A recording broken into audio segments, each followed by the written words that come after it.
the one and only, the dear Sadhguru here with us today.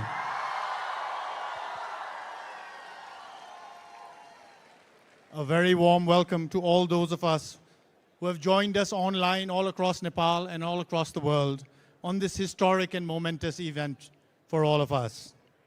Today is a very special day indeed for every Nepali. नेपालको छोराछोरीहरू हामी कति गर्व गर्छौँ नेपाली हुनुमा हाम्रो नेपाल आमामा हाम्रो नेपाल आमा भनेको के हो नेपाल आमा भनेको त्यो धरती हो जुन हाम्रो खुट्टाको मुनि हुन्छ. When was the last time you thought about the soil that you stood on, that we live on? And when was the last time you thought, I can do something to save soil as well? Well, we have here amongst us a man who for 2 months, in 2 months has completed his incredible 100-day, 30,000 kilometer journey across 27 countries and 3 continents to save soil for humanity, to save soil for each and every one of us, and to craft a conscious planet. His arduous journey touched more than 3.9 billion people right across the world. This incredible effort has created the world's largest people's movement, unprecedented in history. His journey his schedule was very, very tight, so he was not able to come here to us in Nepal. But guess what? He's here today, right here amongst us all. We would like to begin this special event with a performance from Project Samskriti. Project Samskriti, we're indeed very, very fortunate, is something that is envisioned by Sadhguru. And it offers classes and performances of Indian classical arts, including music, dance, and Kala Repattu, a traditional form of martial arts. These intricate arts have been employed for thousands of years as a spiritual process. And the artists today, it is not their hobby. They have been doing this from the age of 7. This is their passion, this is their life. And we are definitely most fortunate to experience it this evening in the presence of Sadhguru. So we are eager to behold the performance by Project Samskriti, which will begin with an offering by Srimati Radhe Jaggi. A classical, yes!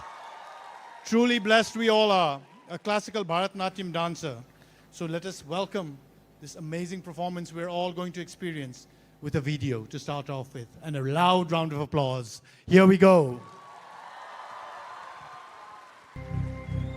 Project Samskriti is an endeavor to nurture and impart India's classical arts. Designed by Sadhguru, it offers programs to learn powerful chants, music, Bharatanatyam and Kalaripayattu, an ancient martial art form conducted by the rigorously trained students and alumni of Isha Samskriti. The art forms are imparted in their most profound form as possibilities for inner growth and transformation. Project Samskriti is not today's idea. It's been in incubation for nearly 25 years. So this is an effort not to save the art form alone, but to bring up humanity to a higher level of existence within themselves.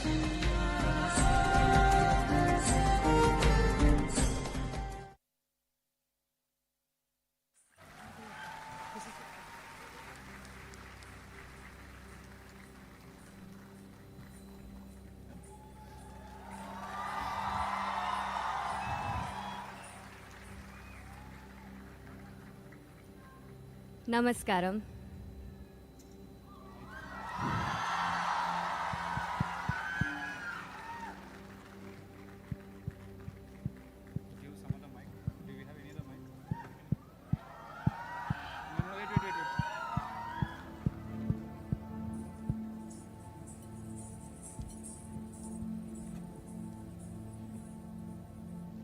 Namaskaram. Mic number another. One with a heart of fire, draped in the rivers and oceans, with hair of open sky, and a body, the ground that we walk upon. Time is ticking away. To build our lives, our comforts, our luxuries, we have ignored her plea. Time is ticking away. It's time to reinvigorate and celebrate this mother who has birthed us, fed us, and one who will embrace us into her bosom in our death.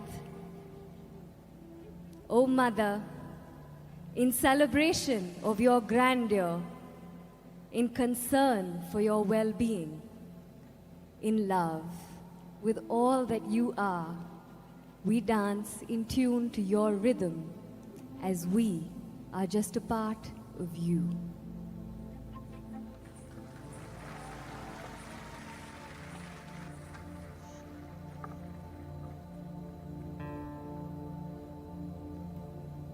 Takita taka dhimi takita taka dhimi takita taka dhimi takita taka dhimi takita ta kita dhinga dhinga taka dhimi takita dhinga ta kita dhin kita dhina kita dhinga dhinga taka dhimi takita taka dhimi ta kita dhinga takita dhin kita dhin dhinga ta kita dhinga takita dhin kita dhinga taka dhimi takita ta kita dhin kita takita dhinga taka dhimi ta kita taka dhinga taka dhimi ta kita dhinga kita dhina kita dhinga ta kita dhinga taka dhimi ta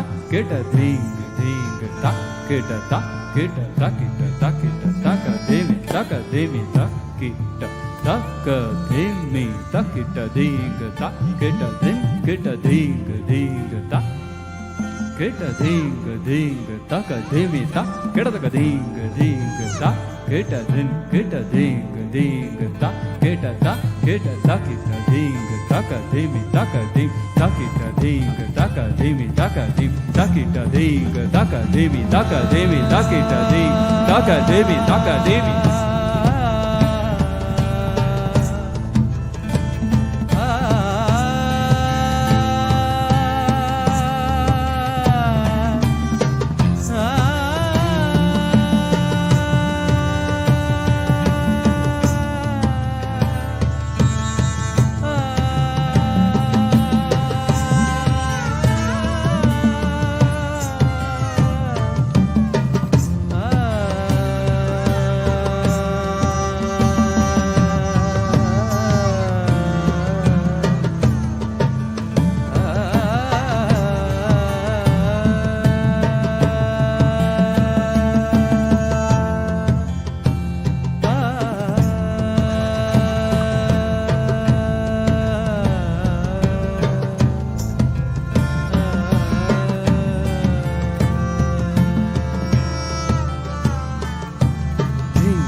dhina kita dhinga takita dhina kita ta kita dhinga takita dhina kita dhinga ta kita takita dhinga taka dhimi takita dhinga ta kita taka dhimi takita dhinga ta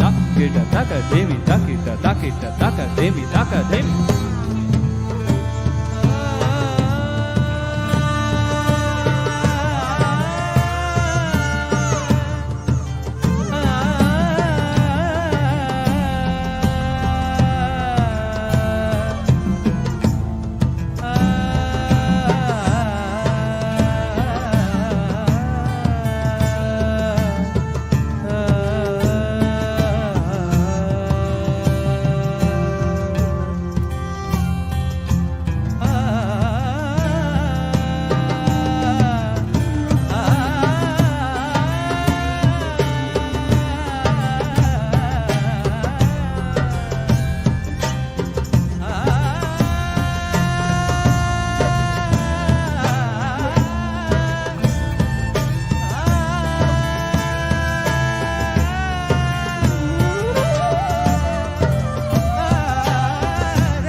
dinga takita dina kita ta kita dinga takita dina dina dina dina takita dinga ta kita takita taka devi takita takita din kita dina kita dinga dinga taka devi takita ta kita taka devi dinga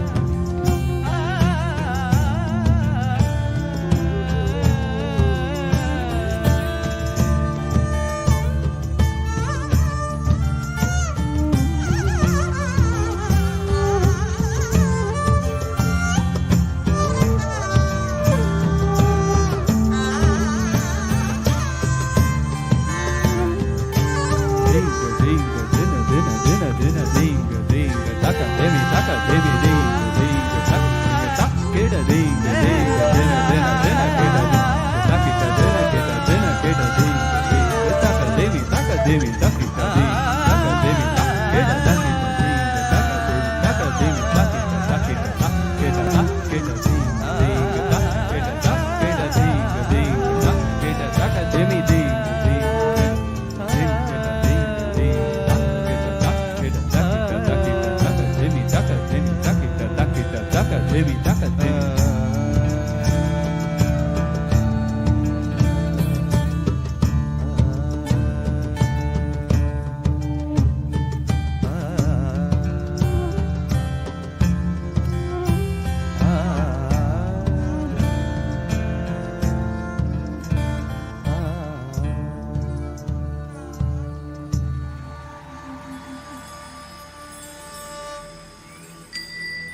beneath my feet, your soil.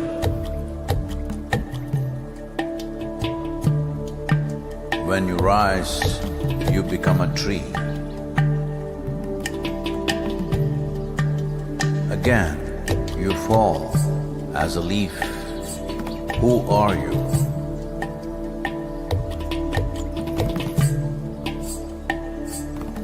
You come up as a crop.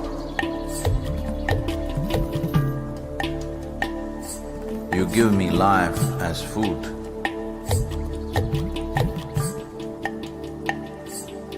Whether I am alive or dead, you are the only refuge. Who are you? You come as water. You come as milk. You come as honey. Who are you? If I eat, it is soil. If I breathe, it is soil. If I die, it is soil. Oh, my mother, who are you?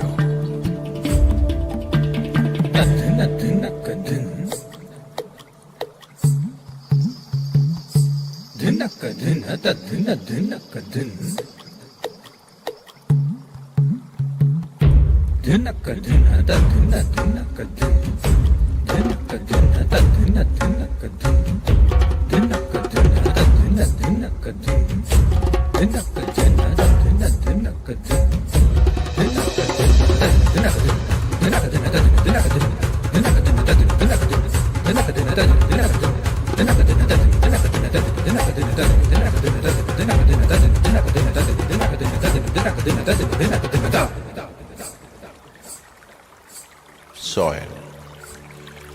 In the root, there is a stalk.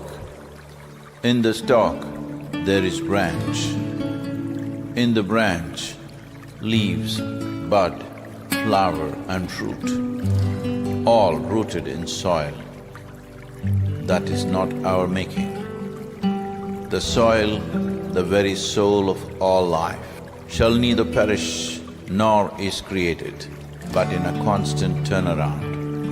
A tree and a termite hill, the rough hide of an elephant and the fine silk of the spider, the beasts that you kill and the people that you love, all a recycle of soil, soil and soil.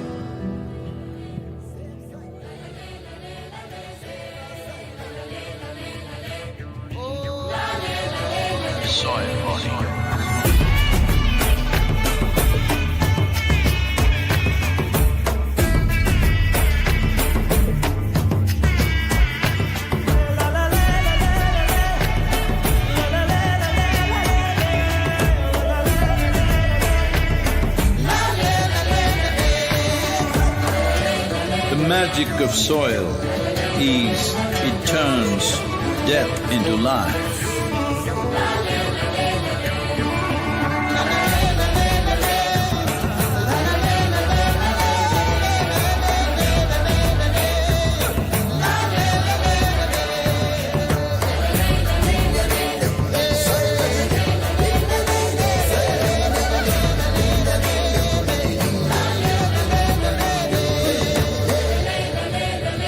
Depleted soils will not quench the fire of hunger. Unquenched hunger can burn the very world. This is a generational responsibility. Save soil. Let's make it happen.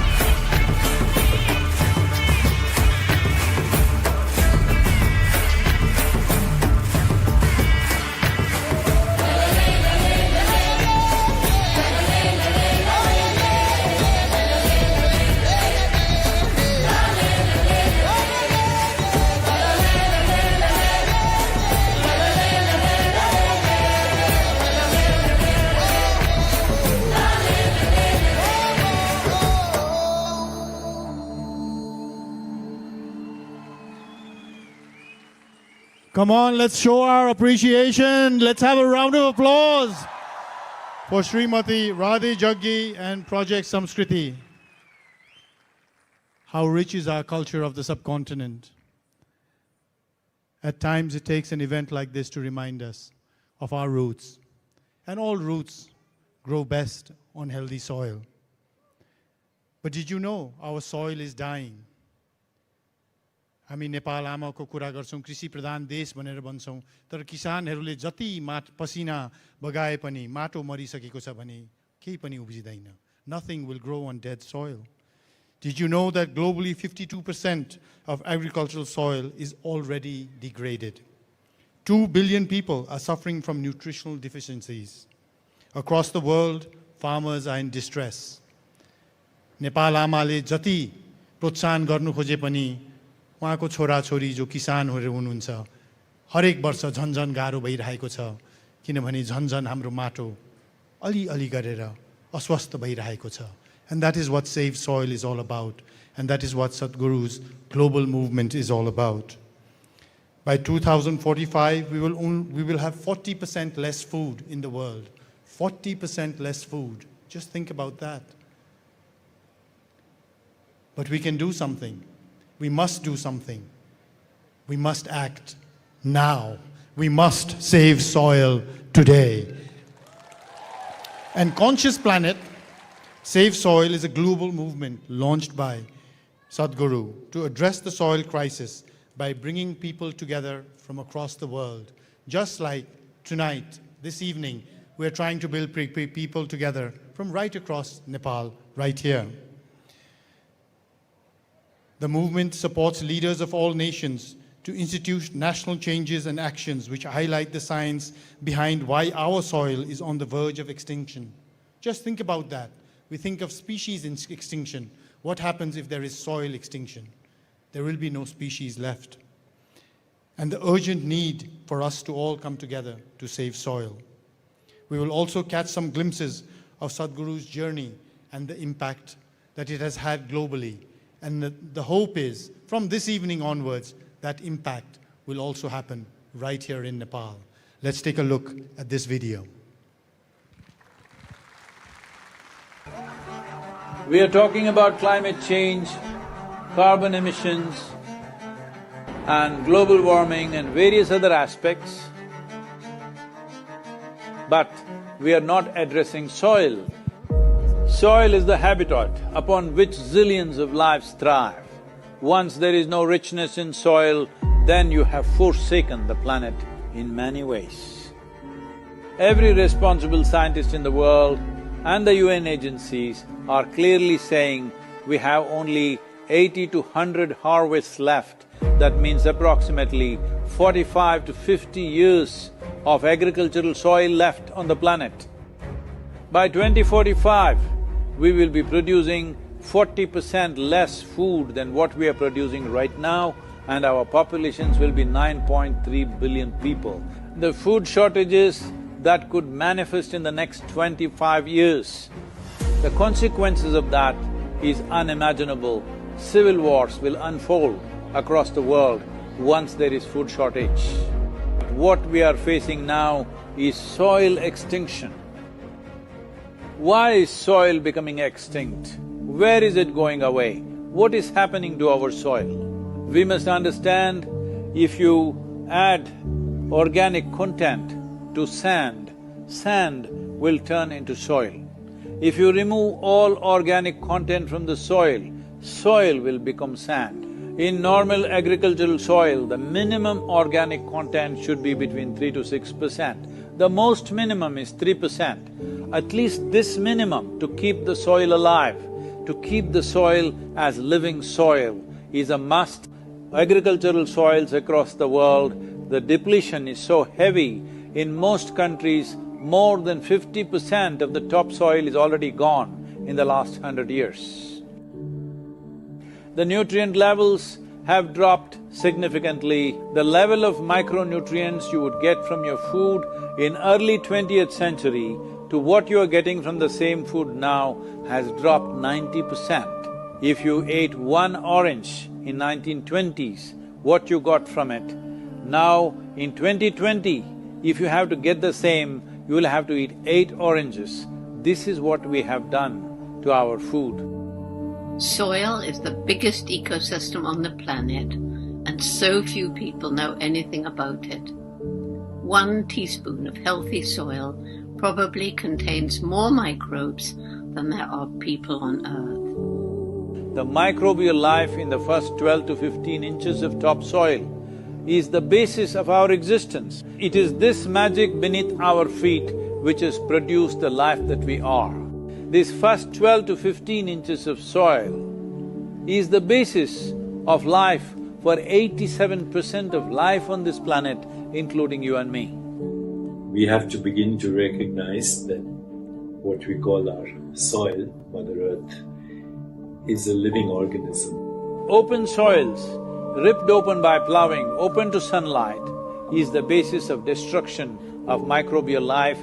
So the focus should be on agriculture, the focus should be on seeing that land is under shade as much as possible, some kind of shade, grasses, herbs, bushes, trees. So it's extremely important that soil regeneration is enshrined in the policy of every government on the planet.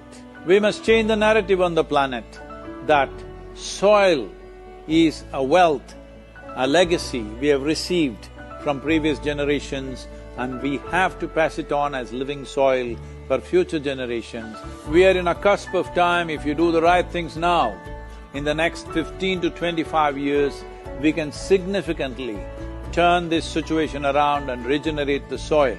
But if we allow this to progress like this for another 30 to 40 years, after 40 years if we attempt this, then it could take 150 to 200 years, because that much loss of biodiversity would have happened. From 21st of March for 100 days, the whole world, every human being on the planet should talk soil. So we must hear the word soil, save soil everywhere, to see that the narrative on the planet changes towards the most vital aspect of our life, the soil. Each one of you should reach as many people as you can to make this happen. As a part of this, to activate support from the citizenry to assure the governments long-term investments will be appreciated. I'm 65 and I'm riding 30,000 kilometers, a lone motorcycle journey, 30,000 kilometers across 24 nations.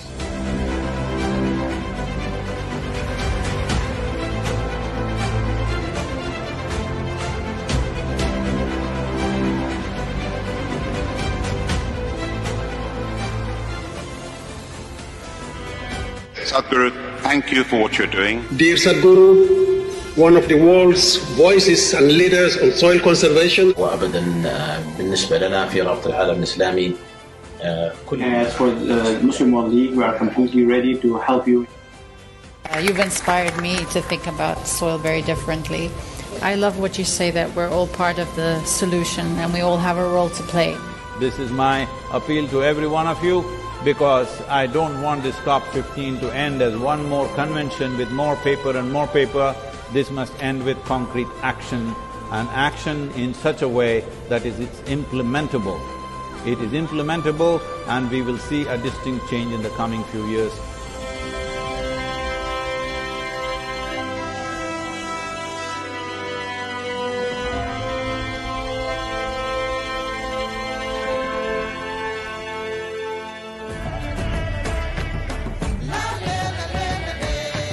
This is a perfect confluence of how we see things and the importance of the soil. Save the soil. Our soil needs nourishment. Save soil. Let us make it happen. सदगुरु जी ने यात्रा की, दुनिया को मिट्टी के प्रति स्नेह तो पैदा हुआ ही होगा, लेकिन भारत की मिट्टी की ताकत का भी परिचय मिला होगा। I salute you, your energy and your dedication, and my full support of what is needed from the Palestinian side. To honor the people of this country, I want to thank you very much.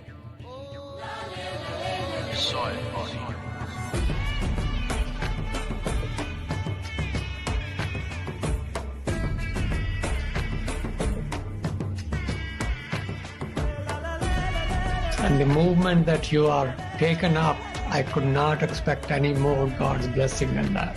Sadhguru, and this campaign is so important. We're going to save the soil. Do your part. Let's save soil and create a conscious planet. Save soil. Save our soil. Save soil. Sadhguru, save soil, my friend. Save soil. Let's make it happen. Antigua and Barbuda is part of the Save Soil mission. We commend you for what you're doing. That is why we are happy to sign the MOU. The science and philosophy that backs the thought behind the movement is tremendous. We'll welcome you in Hyderabad and please show us the right direction towards policy. Save soil. Let's make it happen. It is time to save the soil. Save soil. Save soil. Save soil. Let's make it happen. We know what we must do, so let's make it happen. Let's make it happen. Let's make it happen. Let's make this happen. Let us make it happen. Let's make it happen. Let's make it happen. Save soil. Let's make it happen. Just 4 months ago, soil was not even in the conversation. For the first time, soil has come to the conversation. 193 nations have taken soil as a very serious thing right now.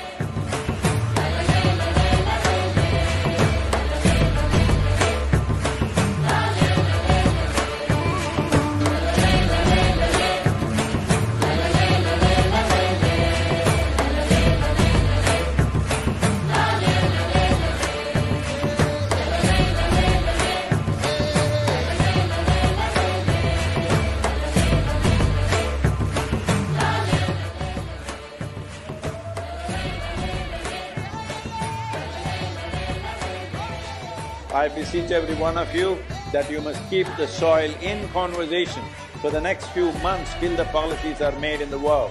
Soil is not our property. It's a legacy that's come to us from previous generations and we must pass it on as living soil for future generations.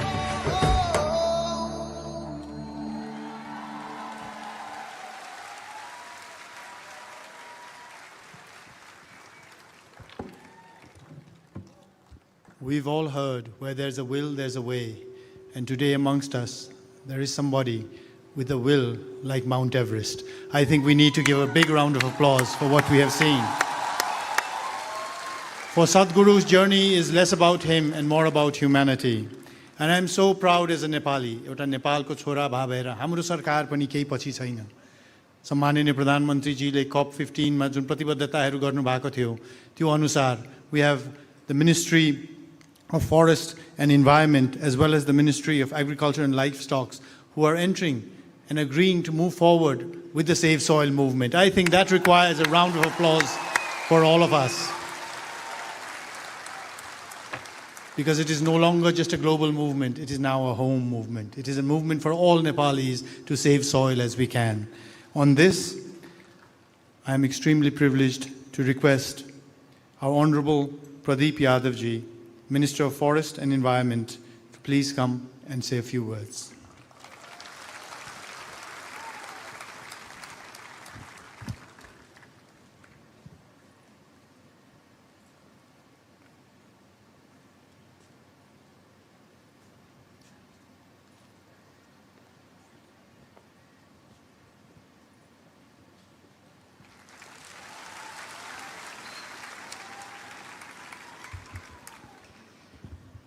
धन्यवाद।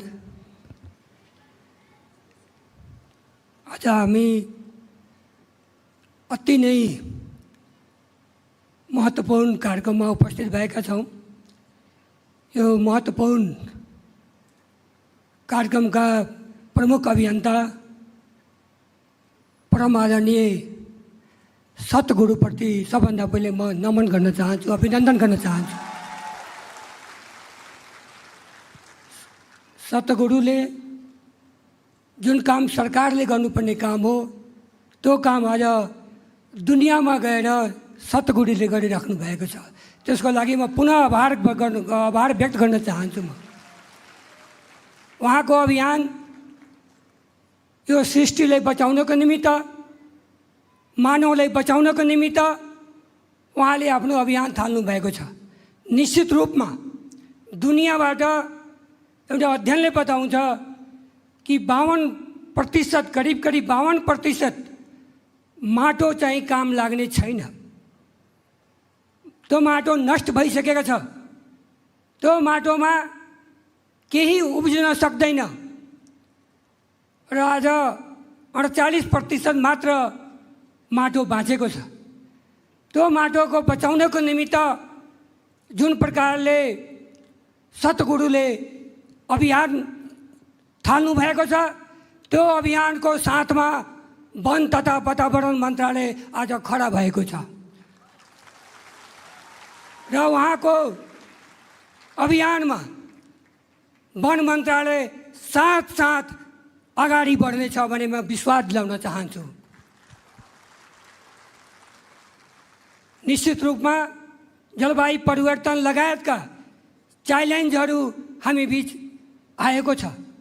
दुनियाँका ठुला शक्तिशाली राष्ट्रमुलुकका कारणले यस्तो स्थिति आएको छ, तर हामी कसैलाई दोष लगाएर भागेर हुँदैन।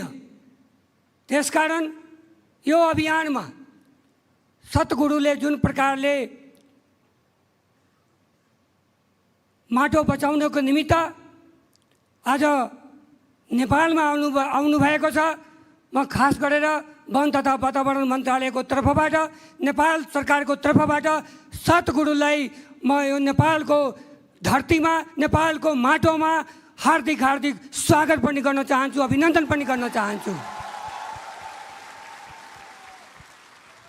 र वन मन्त्रालयले 30,000 किलोमिटर चलेर सद्गुरुले मोटरसाइकलको यात्रा गर्नुभएछ दुनियाँमा र त्यो यात्राको क्रममा उहाँले धेरै कठिनाइ भएको होला, धेरै चुनौती भएको होला, तर पनि त्यो चुनौतीको सामना गर्दै आज नेपालमा आइपुग्नु भएको छ र वन मन्त्रालयले त्यो 30,000 किलोमिटर यो माटो बचाउन अभियान अन्तर्गत चल्नुभएका सद्गुरुको अभियानको कदमलाई स्वागत गर्दै वन मन्त्रालयले यही हप्ता सद्गुरुको नाममा देशको विभिन्न भागमा नदीनाला तालतलैयाको किनारहरूमा, सहरको किनारहरूमा 30,000 सद्गुरुको नाममा रुख रोप्नेछ भने प्रतिबद्ध गराउन चाहन्छु।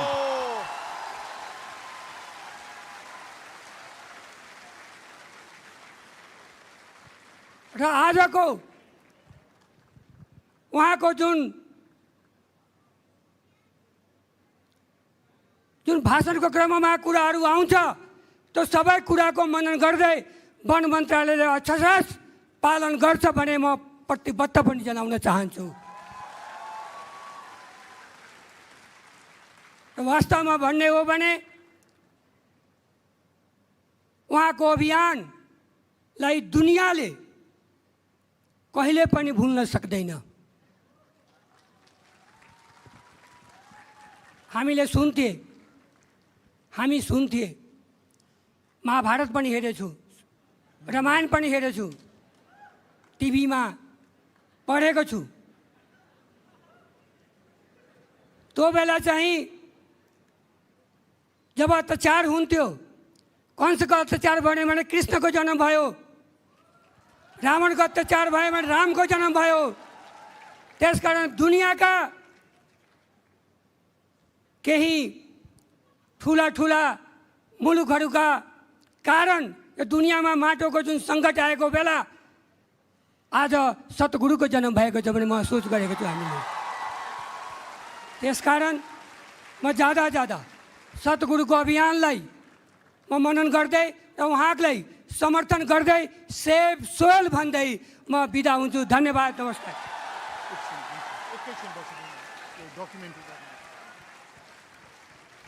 Thank you so much, Honorable Minister, for those wonderful words. As a Nepali, we are very, very proud that Nepal government has committed to plant 30,000 trees in the name of Sadhguru to save soil. I think wonderful. I would like to now request Sadhguru, I'm privileged to request him to come on the stage to share some documents.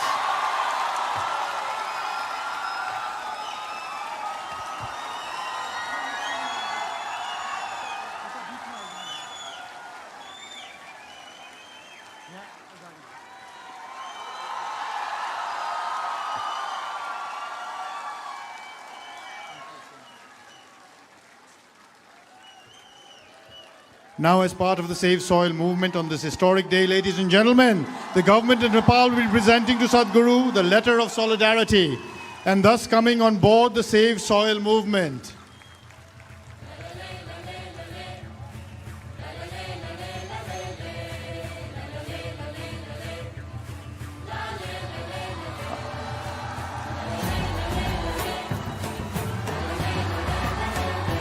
I would also like to request Dr. Govind Prasad Sharma, Secretary of the Ministry of Agriculture, to please come on the stage.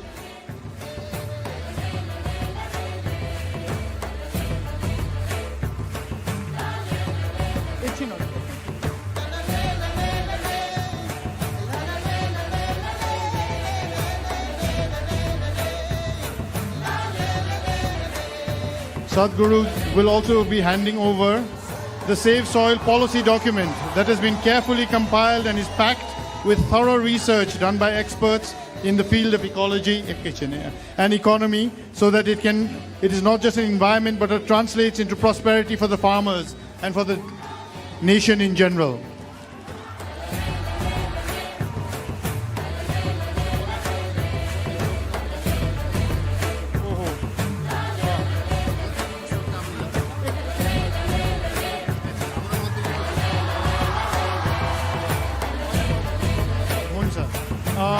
I would request the Secretary to please give a token of love to Sadhguru and read the token of love out as well. Namaskaram. हामीले हाम्रा अति आदरणीय प्रेरणाका स्रोत यो safe soil इनिसिएटिभ्सका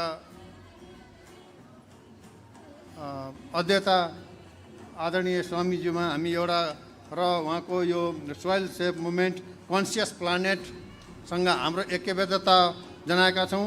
म पढेर सुनाउन चाहन्छु र हाम्रा आदरणीय स्वामीज्यूलाई यो अर्पण गर्न चाहन्छु।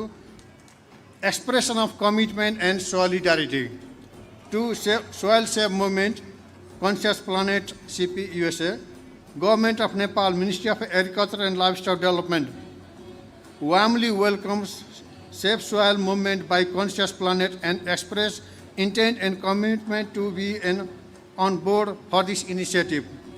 This is timely global initiative by all and for all, beyond all social, political and geographical boundaries, led by CP to sustain human existence on the planet.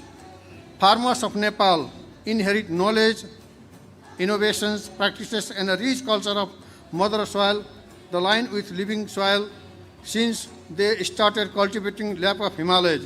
In recent years, with the exposure to modern farming practices, this unique heritage is degrading and nascent soils of Nepal are under threat. In this pretext, Safe Soil initiative is important to restore and rejuvenate our soils.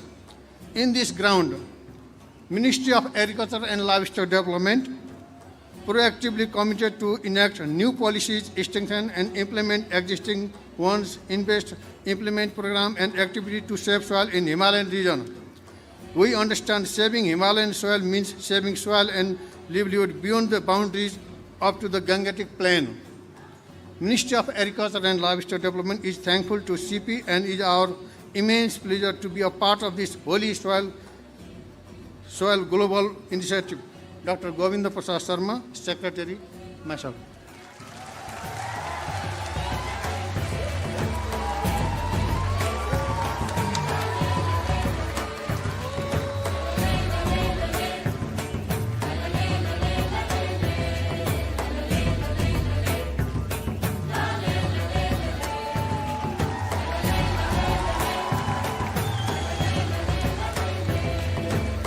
In addition, Sadhguru will be handing over the Safe Soil Movement solution of global agricultural land degradation, which was first presented to the United Nations COP15 in the Ivory Coast. It includes a pragmatic three-pronged strategy to increase the organic content in soil to a minimum threshold of 3 to 6% by various levels of incentives to farmers. Let this be a beacon of hope. I would like to now request former Deputy Prime Minister Narayan Kaji Shresthaji to please join us on the stage for a photo. I would also like to request His Excellency Naveen Srivastav, Ambassador of India,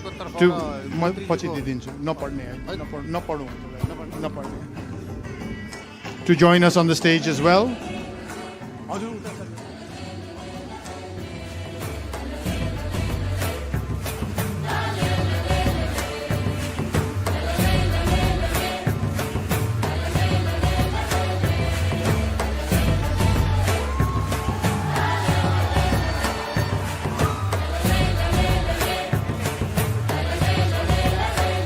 Can we all also lift up the Save Soil flags that were on your chairs? Stand up once. Now let us, everybody.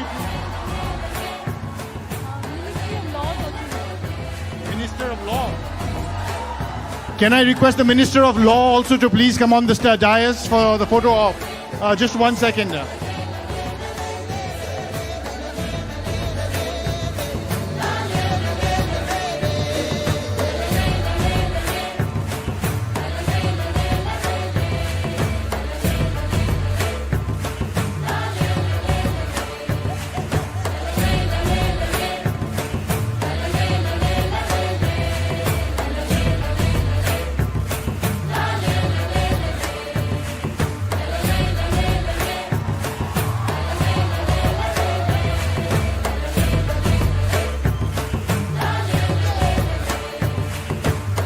Make some noise for the soil. Come on, let's hear some noise.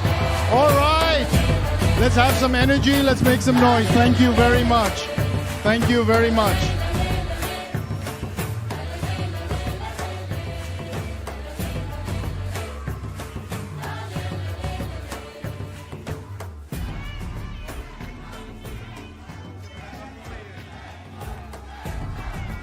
And yes, we are at that moment now, the moment we've been waiting for. May I now invite, humbly and with great privilege, our very special guest of the evening, who has taken the world by storm with his wit, his wisdom, and his incredible commitment to save the planet. May I humbly request Sadhguru to please address us. Thank you.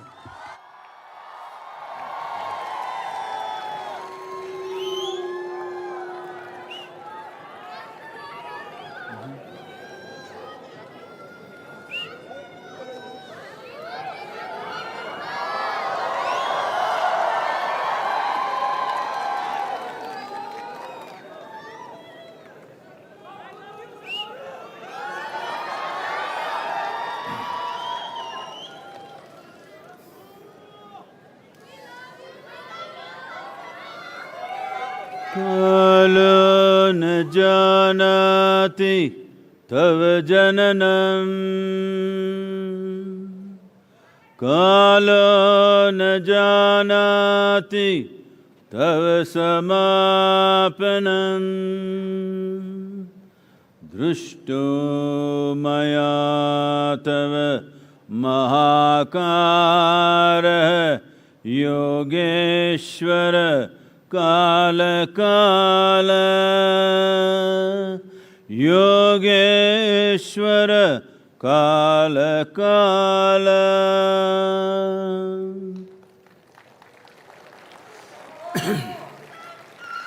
Namaskaram. Namaskaram to everyone.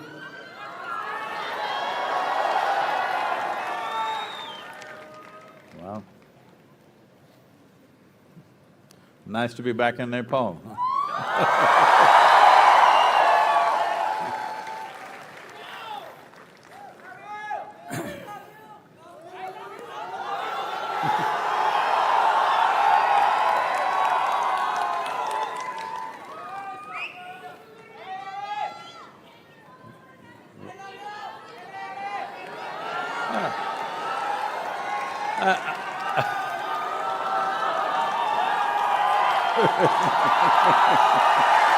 What?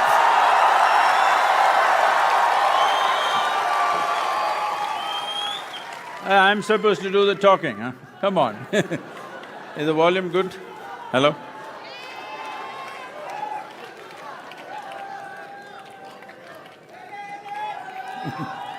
Hello, can you hear me?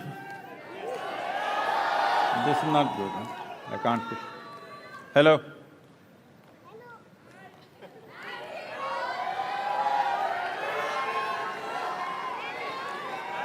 check, yeah.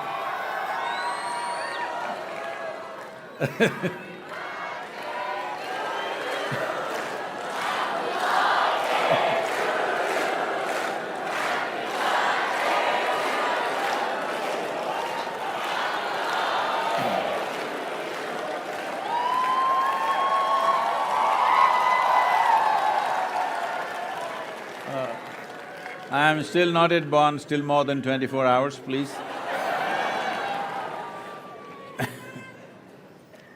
Well, why such a need has come today that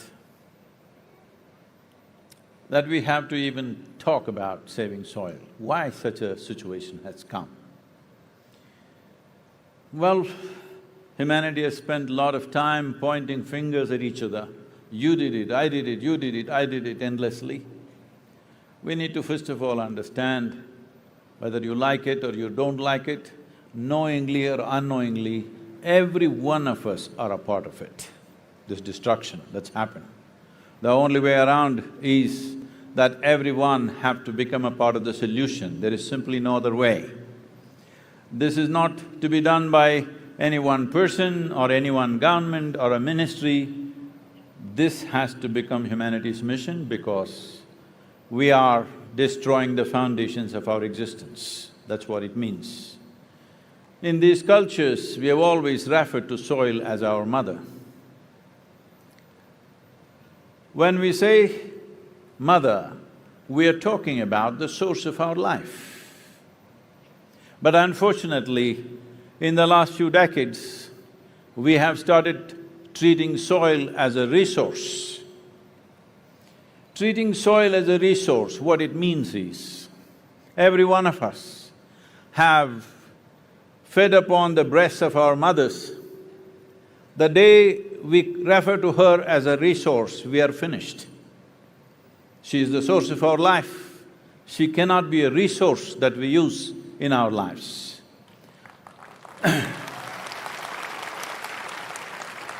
But this is exactly what we have done. Even today, nearly 85% of the nations on the planet address soil as an inert substance that they can fix by adding a chemical or taking away a chemical or whatever else. What we need to understand is, soil is the largest living system, not just on this planet but in the known universe. It is the largest living system with trillions of species. The top agricultural scientists or soil scientists in the world are openly admitting that they do not even know 1% of the species of organisms present in the soil. When we don't know 1%, we have no business to mess with it. It's as simple as that.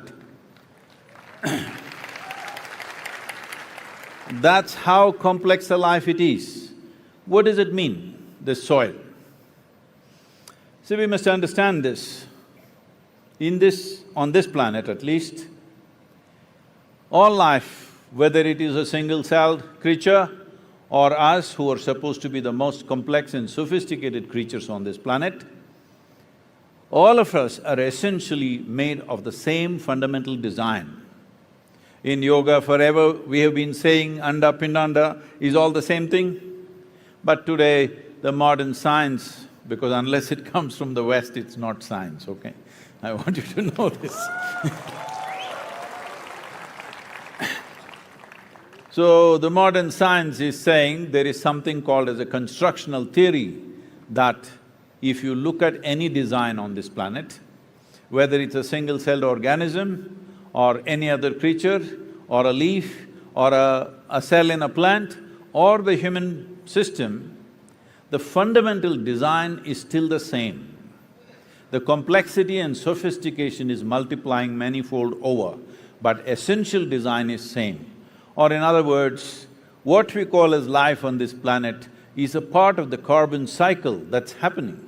In this carbon cycle, soil is the most important link in the chain of carbon cycle, and that has worn thin. What is wearing the soil thin means? See, today, as you sit here, over 60% of your very body that you carry is microorganisms. Only 40% are your parental genetics. I saw that little girl in Sofia on the video, and this girl came to me and said, Sadhguru, I want to do Save Soil, but my mother, boo. I said, please tell your mother she's only 20%. Rest is all soil.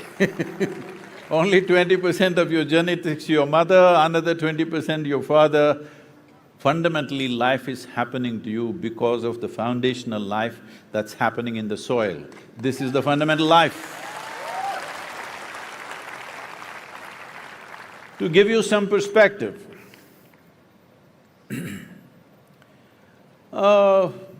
scientists say somewhere between 600 to 800 million years ago, you were there? Okay. At that time, one smart algae or a fungi, we don't know which one. It's like, we don't know how many years ago, thousands of years ago, a caveman or a cave woman, these days you can't leave them out. But nowhere there's a reference to a cave woman, because caveman essentially means a crude man who's like that. But it looks like women were always reasonably not so cavey. So, we don't know whether a caveman or a woman discovered the way of how to cook our food using fire, controlling fire within our homes. Oh, that's changed everything about our lives, isn't it? The way we eat and the way we exist. Similarly, one smart algae, fungi, we don't know which one of them came up with this idea of cooking their food using the perpetual energy of the sun. This phenomena of cooking their food using the sun's energy, today we refer to as photosynthesis. Before the phenomena of photosynthesis started, the average oxygen content in our atmosphere was just a shade over 1%. Today it is 21%. It's a little less in this hall, but average is 21%. And even if you're wearing a mask, you're able to breathe because it's 21%. It's not about today we breathing and existing. The very reason that such a complex life could evolve is only because of the oxygen content in the atmosphere. Otherwise, life would have been very rudimentary and simple. So this phenomena of photosynthesis means essentially it is oxygen manufacturing factory on the planet. You all oxygen breathing or carbon dioxide breathing? Tell me, I don't know which kind you are. Oxygen. But in the last 1,000 years, we have removed 85% of photosynthesis on this planet. What's our plan really for ourselves and for future generations? What is our plan? 85% of photosynthesis on the planet has been removed. We call this development. Well, we need many things, that's not the point, but we need to understand without ecological stability on the planet, life will not happen. Our idea, right now everybody is talking about, in 2000 or just after 2000, when I spoke in the United Nations, I told them I have come here to officiate the marriage of ecology and economy, because you guys are thinking these two are competing forces. There is no such thing as ecology versus economy. This is like this, you are living on open land, then you saw the need for shelter, so you built one floor, one nice house for yourself. Then a need came, you had to build a second floor. Then you started pulling out the foundation stones and started building the second floor. You know what will happen to your house. This is exactly what's happening to the world right now. Ecology is the base, economy is on top of it. If you pull out the foundation stones of ecology, there is not going to be any economy. Whatever economies we have built, whatever very perceptional marketplaces we have built can all collapse in no time once there is a little bit of food shortage on the planet. I want you to just imagine, in Kathmandu city, if 40% of the people have not eaten for last 3 days, Do you think you can come here and sit in this event? Do you think you can go to your office? Do you think your children can go to school? Do you think anything that you are doing right now would be possible for you? Civilization will collapse. What we have created in 1,000 years, in 3 days' time it'll collapse once there are food shortages. We must understand this is not something new. Whether it's Nepal or India or European nations or East European nations, Central Asia, Arabia, even North America, is not a stranger to famines in the past. Till 40s and 50s, 1950s, we have seen famines. Some of those famines were terrible, which took millions of people. 1943 famine in India took 3.2 billion people in 4 months' time. Famine is the worst way to die for a human being. A war is so much better. Either somebody will shoot you or bomb you or take off your head, something will happen. Famine is a slow fade. 3 to 4 months, you will die in a most terrible way. And this is not new to us. 2 generations ago, people have faced this repeatedly, again and again. But after all this infrastructure, after all this education, information, technology, once again we are driving towards famine, global famines. This year, 7 nations are going into famine conditions. This year, 39 million people right now are seriously in famine situation. It is expected in the next 4 months, 360,000 children below 8 years of age will die without food simply because World Food Program has thrown up his hands and said, we are not able to provide food for these children because there is no money, everything has gone to the war effort elsewhere.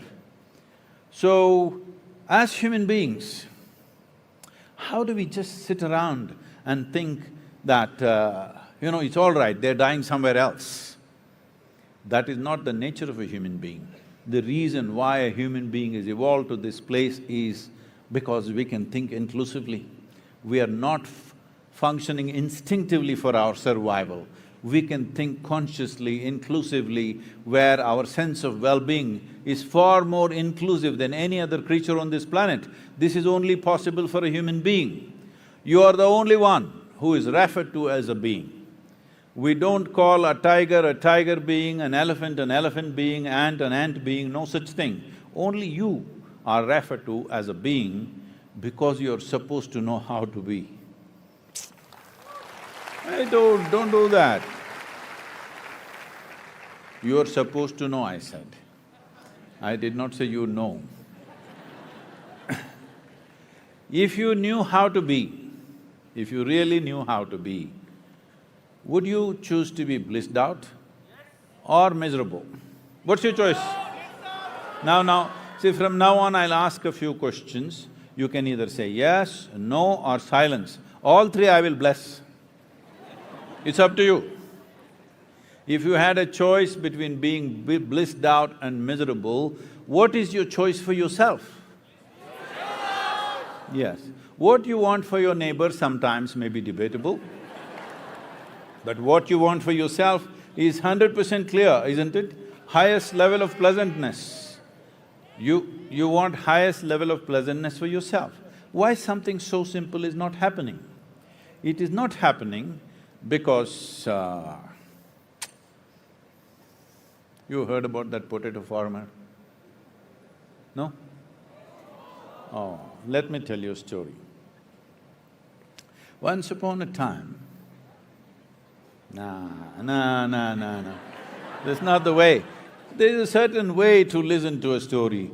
Once upon a time, Hello? Once upon a time, there was a potato farmer. One day, he wanted to eat apples. What did he want to eat? So he went in search of an apple tree, and then he found an apple tree.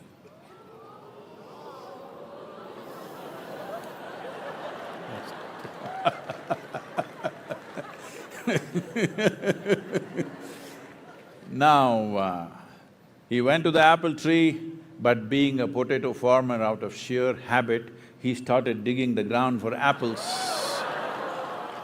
He dug, when he did not find any apples there, he dug furiously. After some time, the tree came down on him.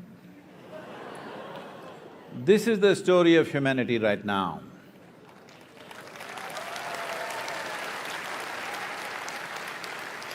It is… these things have happened. These things which are fundamental to our existence are being destroyed not because of some evil force. This has happened in search of human well-being, in search of human happiness above all. In pursuit of happiness, we have done this. Now I'm asking you a simple question. Whenever you've been happy or miserable, whichever way you've been, did it happen from within you or did it rain upon you? Whether joy or misery happened from within you, pain and pleasure happened from within you, agony and ecstasy happened from within you. You have never experienced anything outside of yourself. Just look at this. Do you see me right now? Even if you're not listening, do you see me, those of you up there? Where do you see me? Just use one hand, one finger, point out where I am. Ah, you got it wrong. You know I'm a mystic from southern India. Right now, this light is falling upon me, reflecting, going through your lenses, inverted image in the retina. Where do you see me right now? Within yourself. Where do you hear me right now? Within yourself. Where have you seen the whole world? Within yourself. Have you ever experienced anything outside of yourself? So, in search of happiness, if you start digging the world, it's a never-ending digging. So, some people were telling me, it seems there are some 300 planets, just like planet Earth with the same kind of atmosphere and possibility of life. Some of these planets are 10 times larger than planet Earth. So, they want to go there, we must make a mission, unknown planet, whatever. But these planets are approximately 300 million light years away. I said, please, you go, it'll solve many problems. But I want to tell you that if these 8 billion people are given one planet each, as long as they're in pursuit of happiness, they will destroy all the 8 billion planets. They need just some time, that's all. Yes or no? Because what is within you, if you start seeking outside, you will destroy everything. This is all it is. In search of human happiness, this is the consequence we've produced, where the fundamentals of our life is now in a big question. See, how many of you have your own children? You can tell me, it's okay.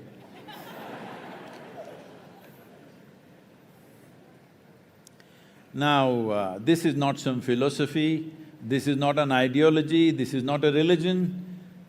It is intrinsic within you, you want your children to live better than you. Hello?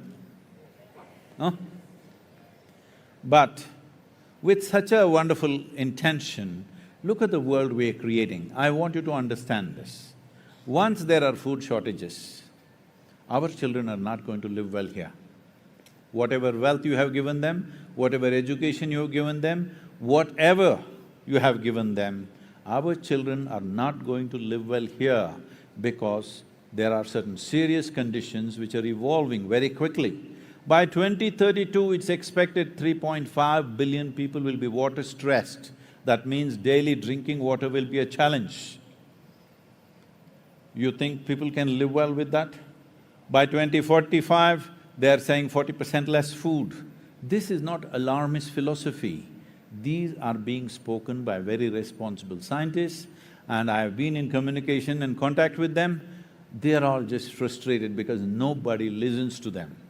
And when I was in Rome, and all the top scientists, some of the big, large UN agencies related to soil and agriculture all there, and I was talking to this group of scientists who have invested their life in soil studies. So I told them, see, you must excuse me because I'm starting this campaign and here you have spent your lifetime studying soil. But I am not only going to make this simple, I am going to make this simplistic. Is it okay with you? Not you, you're not a scientist. But these scientists in one voice, they said, Sadhguru, simplistic is the way forward because we have produced thousands and thousands of pages of research. Unfortunately, the governments don't read it, agriculture ministries don't read it, even the academics and universities are not reading it. Because about every aspect they have produced hundreds and thousands of pages. Who is there to read it? Because everybody has taken certain things on the planet for granted, one of that is definitely soil. Just 5 months ago, 6 months ago rather, when the world congregated to talk about climate change and global warming, whole world was there for 2 weeks. Everybody responsible in various governments, everybody was there. But after that, I spoke to many environment ministers in the world. Everybody saying, Sadhguru, nobody even mentioned the word soil. Why is it like this? I said, say, I don't want to get into the politics of it, but I'm asking you, do you really believe you can control climate change, you can control global warming without keeping the soil rich and green? Is it possible? They said, no. Then why you didn't talk about it? This is where it is. Fortunately now, in the last few months, the conversation, soil has become part of the conversation. Many nations are beginning to unroll their own kind of soil policies.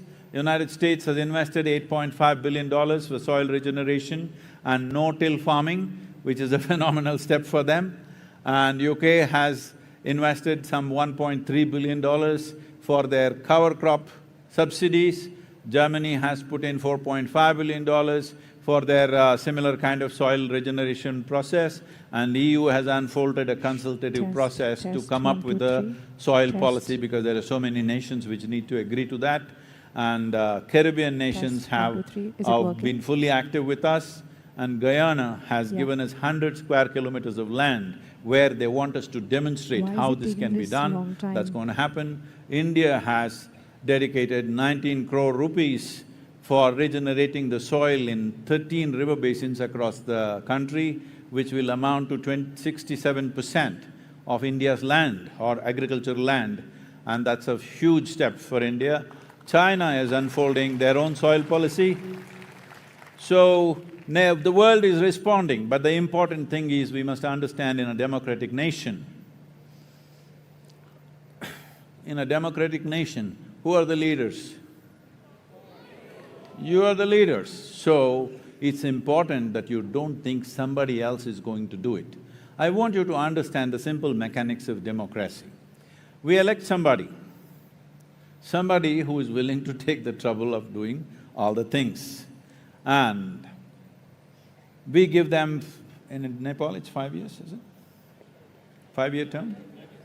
You give them 5 years, in many other nations it's 4 years, but from what I understand, Nepal is generally giving 2 years for their leaders.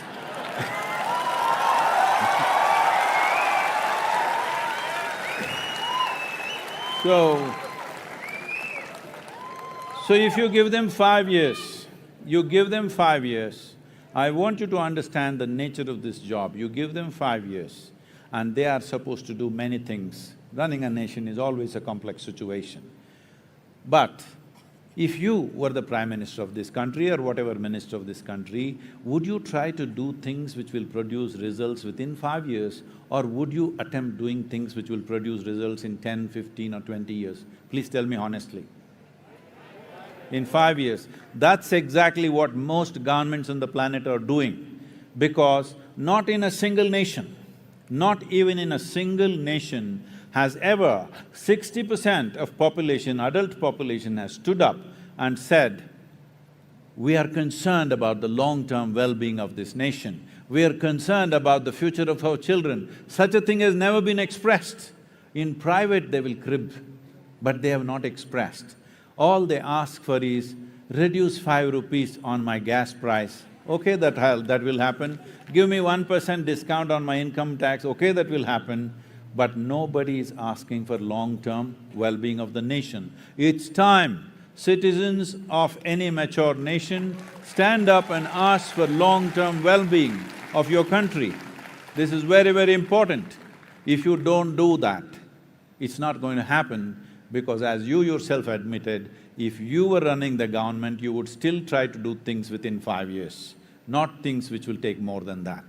So if the governments have to invest in long-term well-being of the nation, it is very important your voice should be up. Your responsibility is not just vote, your responsibility is your voice. And today, fortunately, because of technology and social media platforms, you can sit at home and raise your voice. You don't have to go stand on the street and do this, all right? Not anymore, you can sit at home and raise your voice. You have a phone with you? Yeah, you have a phone with you? Smartphone or a dumb phone? What? Smartphone, okay. You call somebody smart only if they're smarter than you, isn't it? Now, this phone is not just a simple thing for you to send some silly messages. That also you can do, I'm okay with that. But this is a powerhouse. If you have any sense of love and responsibility in your heart, this is a powerhouse sitting at your home. I'm just saying one of you, sitting at your home, if you're really committed, just one of you can reach the entire world. That kind of power you have. That's the instrument you have in your hand, all right? If all of you get together, can anybody stop you? If all of you get together, can anybody stop you? No! First thing you need to understand is this is not a protest, this is not an agitation, this is not expressing our anger and resentment about who did this, who did this. All of us have done it knowingly or unknowingly. We must understand this has happened, and this has happened not as a negative thing, with best intentions this has happened. Because many of us are alive today only because of fertilizers and chemicals. I want you to know this. For those of you who have fancy ideas in your head about organic farming, natural farming, this farming, that farming, I want you to understand, most of us are alive here today only because chemicals and fertilizers. If we take away chemicals and fertilizers today from this world, our food production will come down to 25% of what it is right now, that is death. So, as a generation, we have been able to feed this many people. In the beginning of 20th century, we were just 1.6 billion people. Today, we are inching towards 8 billion.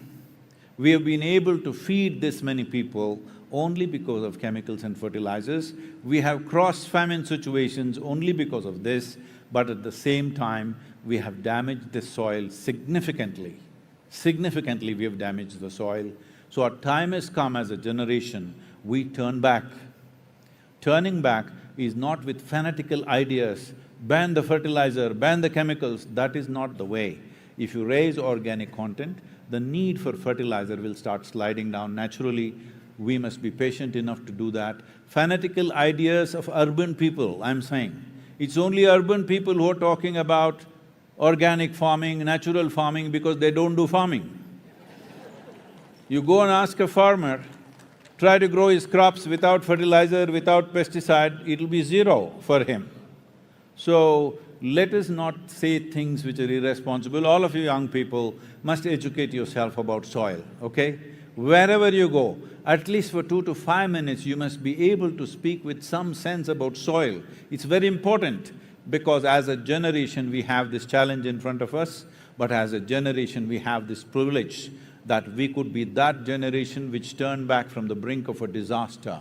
We don't want to be that generation which walked into the disaster and cry about it. I'm saying this because we have this propensity that we keep walking into disasters and keep crying about it every time. See, when World War I happened, everybody said, this is enough, no more war. We formed League of Nations and da-da-da. No more war. Within 25 years, number 2 happened, all right? And after World War II, when the most horrendous things happened, We said, no more war at all, this is it, United Nations, and we will stop all war. How many wars since 1944? When 21st century came, we said, oh, 20th century people, idiotic people, they fought wars and wars. 21st century is the age of information, technology, we are all… What? What is that, huh? Like this, we're not going to fight wars, love and this and that. In 21st century, how many wars? How many nations have been destroyed in the last 22 years? Just look back and see. Because we need to understand this, we keep crying about the same things and we keep doing the same things. So this is a time for us to stand up and turn this situation around, and it's not some rocket science, nor does it take enormous financial outlays, it just needs the right direction and a relentless commitment. This is all it takes. Let's make it happen.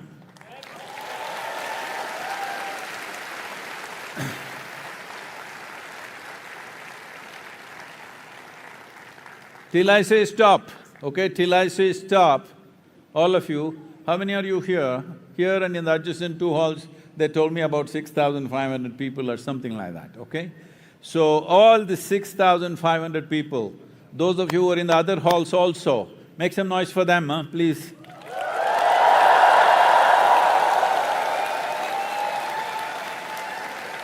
You must commit. You must commit that every day, you must commit that every day, just 10 to 12 minutes a day. Use your phone and say something about soil, whatever the hell you know. If you don't know anything, just go into FAO website and look up some facts. If it's too complicated for you, if it's too scientific for you, go into Save Soil website, much more simplistic thing, say something. If you can't say anything, just say save soil, save soil.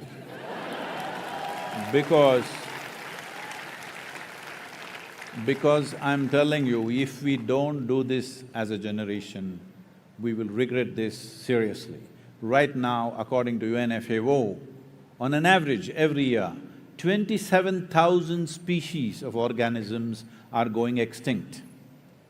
So it's a slide. This slide, if it continues, it's estimated somewhere in the next 25 to 40 years, this slide will go into your tumble. Once it goes into your tumble, there's nothing you can do or I can do. There's nothing we will be able to do, we will have to face the consequences. Right now, it's possible to stop this and turn this around. It is not an experiment.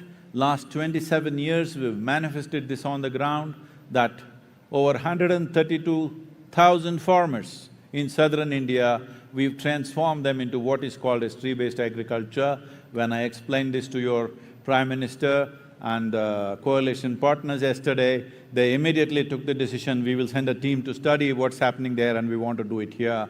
So please support these things. Without people's support, this is not going to happen.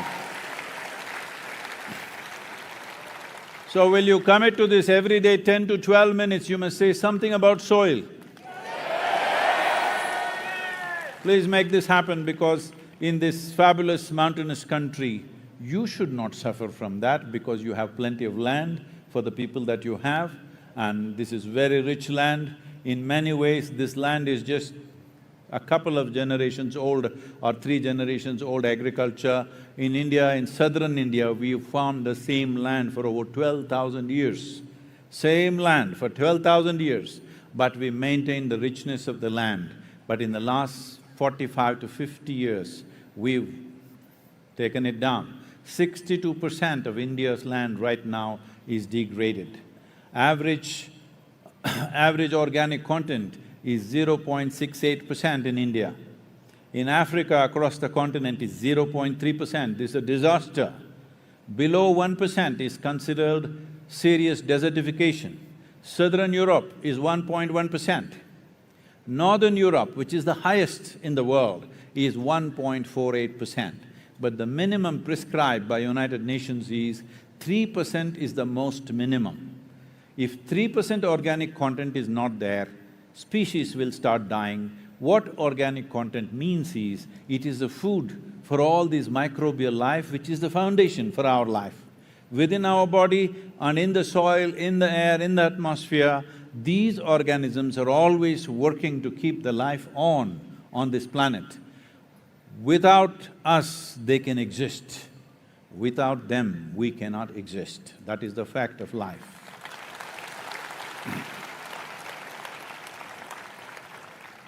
In the last 70 years, 67% of vertebrate population on the planet has disappeared. 67%. 82% of the biomass insects have disappeared. 92% of freshwater aquatic life has disappeared. Really, what's our plan? What's our plan for our own lives? Because when we talk about 2030, 2040, 2045, we are not talking about future generations, we're talking about you. Hello? It's just a couple of decades away, where every scientist, without any ambiguity, everybody is saying this is where we are going. And by 2032, it's expected 1.3 billion people will migrate because of food and water shortages. When people move in unplanned ways, forced migrations bring untold suffering to human beings. The worst is taken always by the women and children. When unplanned migrations happen, women and children get the worst of it. You have to see this, what's happening in the southern European border, in many countries, what happens to these African women who land up there is unspeakable. Let's not once again drive humanity in that direction. It is important food grows where people are. It's very, very important. For long-term well-being of any nation, food must grow where people are. A few exotic things, you want to eat a kiwi fruit, you can get it from New Zealand. But basic food must grow in each country where people are. This is very, very important. So I'll leave it to you, if you have any questions, any kind of question, not necessarily about soil. About you, because you're also soil. Hello? Do you get that? You're also soil, walking soil. May you walk for a long time, but let's be walking on a rich soil. Questions? You must raise your hand and wait for the microphone.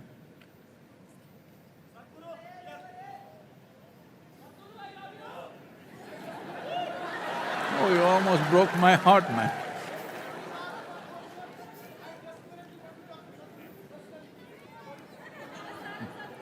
Please take the microphone, please. Please. Hey, you must wait for the microphone. Where is it? Yeah, Hello. please. Yes. Namaskaram. Where are you? I'm on this side. Namaste, Sadhguru. My name is Malvika Subba. The question that I wanted to ask you, it is an honor and a pleasure to have you here today. The one thing that has been really going on my mind, I apologize if it might sound very political. I belong to an indigenous community, which is the Kirati community, which has the longest history, especially for Nepal.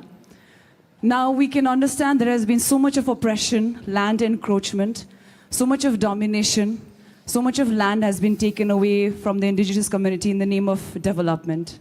When we talk about safe soil and saving the soil, I'm hoping and I'm requesting you, when you're talking to global leaders, and especially as हाम्रो माननीय one मन्त्रालयजीबाट मन्त्रीज्यू पनि आज यहाँ हुनुहुन्छ, कतिजना जनजाति आदिवासी जनजातिका आफ्नो जुन उहाँहरूले पाउनुहुने. So what I'm trying to say is, I apologize, I'm being very emotional about it. I wish that you would definitely talk about these issues for the indigenous people, but as you know that is their nature lovers and soil is where their home is. Thank you so much, Sadhguru. And if you don't mind, I have with me one of our symbols from the Kirati religion, which is Silam Sakma, which basically means is helping us ward off from the evil eye, from death. If I could present it to you, that would be my honor. We'll do that. So, Malvika, it is true across the world, this is a reality, that the lands held by indigenous communities is being slowly shrinking and shrinking everywhere.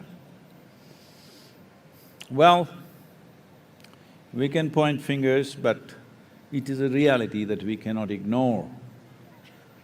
As you may know that in 2020, I traveled across 17 Native American nations within United States, which most people don't know of.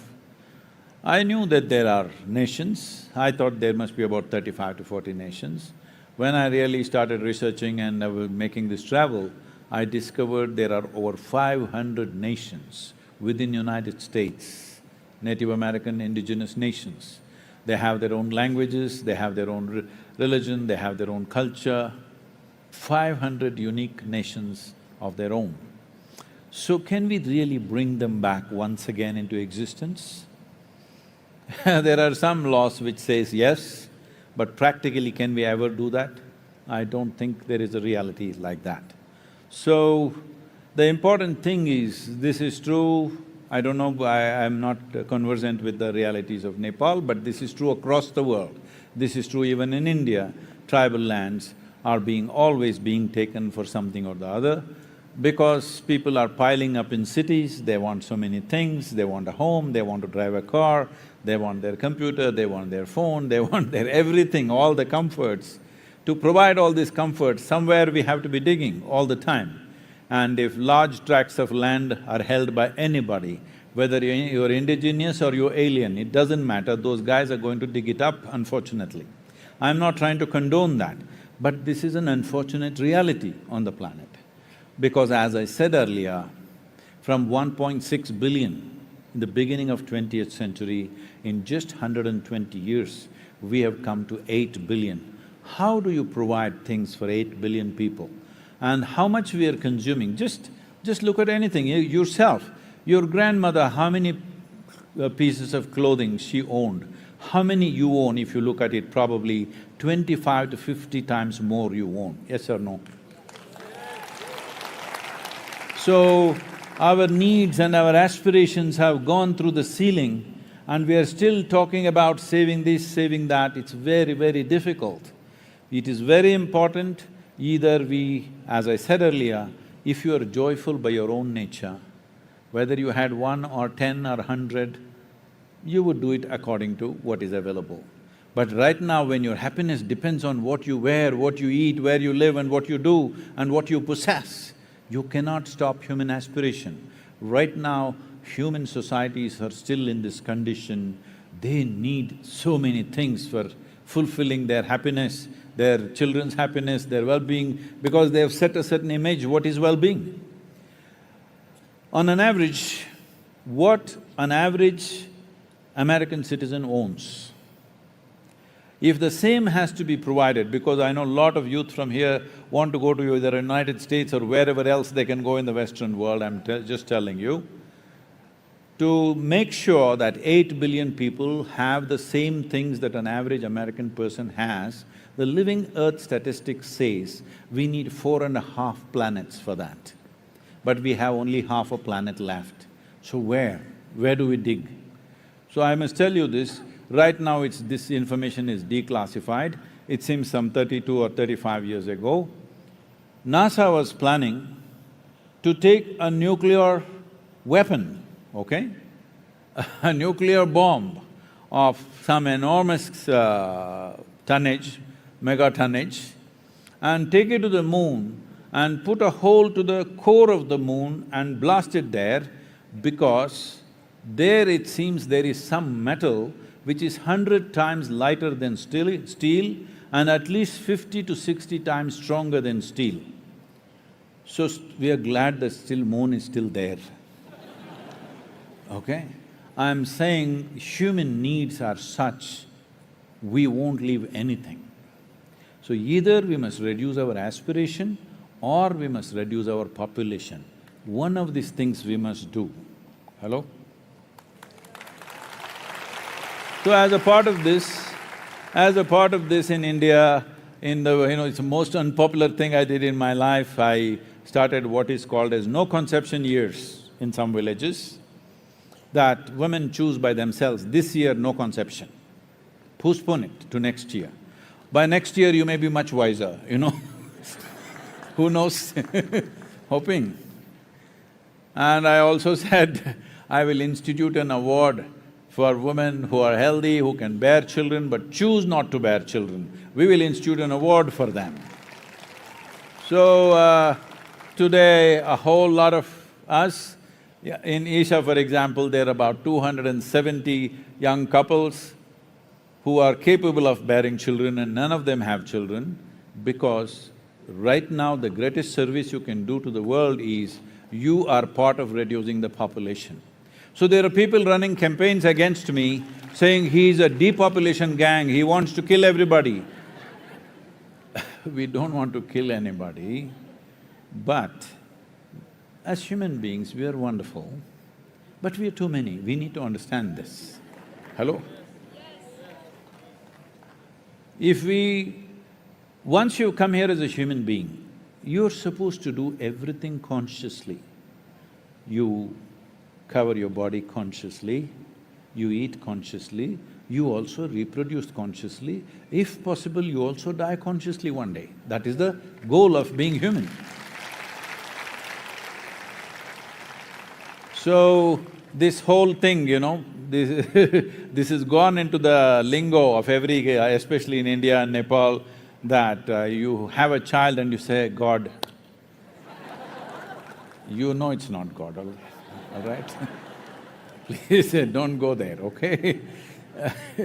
So, it's very, very important that either a human aspiration you should control, which there is no chance of control unless they become spiritually enriched within themselves and they are joyful by their own nature, then they will do only what is needed, no desperate activity. If that happens, fantastic. Or human population must come down, because by 2050 it is expected we will be 9.78 billion people. I'm telling you, at nearly 10 billion population, nobody will live well on this planet, nobody. Doesn't matter what education, money, wealth, where you are, in which part of the world you are, nobody will live well when this crosses 10 billion people. So scientists, very responsible conservative scientists are saying, if right now if we don't make the corrections, by 2060 to 2075, in these 15 years, 20% of the human population may die, because one thing is weak soil means weak body, you become susceptible to all kinds of ailments and you will die out of that, or because of lack of water and food, because food shortages and water shortages will happen. What climate change means is, none of the elements, water, soil, this, that is not going anywhere, it's all misplaced, that's all. Where it should not be, it is, where it should be, it is not. So when that happens, they're saying that.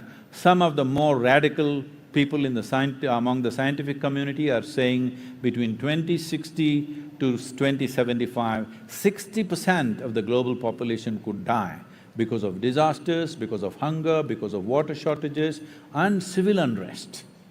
Once there is food shortages, there will be civil unrest which will be uncontrollable. I want, especially all the women, you must take this up, because as women, this is the best time you ever had in the history of humanity. Yes or no? It's never been this good for women. But this is only possible when there is a civilized atmosphere. Once there is strife on the street, again woman goes back 10,000 years. Hello? Yes or no? So it's especially in the interest of the woman that you must take it up in a big way. The Save Soil movement and whatever else, because also reproduction is in your hands. If it's already done, we'll celebrate the children. But if not yet, postpone to the next generation. People will say, but what about the economy? Economy will go down. If the population goes down and economy goes down with it, what's the problem? We'll still live better.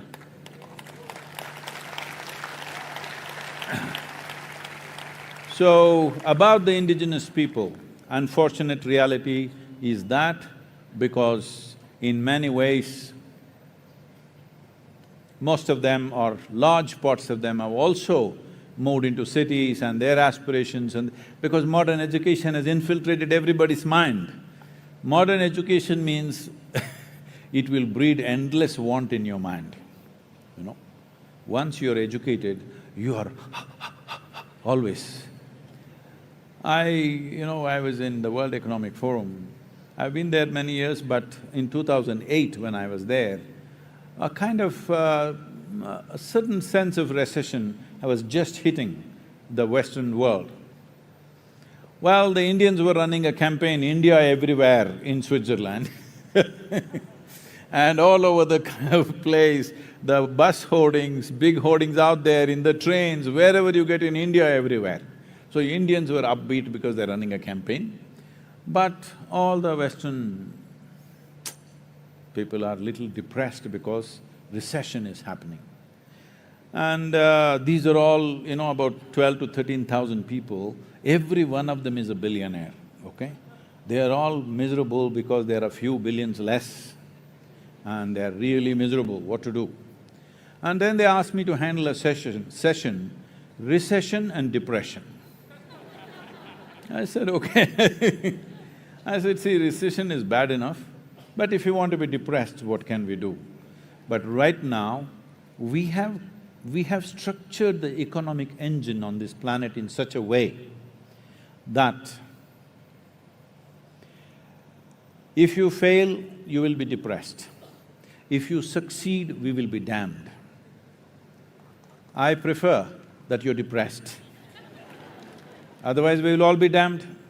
If economy goes full steam across the world, really full steam across the world, in another 25, 30 years, we will cause such damage to this planet, there'll be no way out. Recession is good, little less. All that… as long as people are eating, if they have no money to buy new clothes, I'm okay with it. They have no money to buy cars, new cars or motorcycles, I'm okay with it. They had to walk to their office instead of driving, I'm okay with it. As long as people are well-nourished, I'm okay with everything else. Because right now,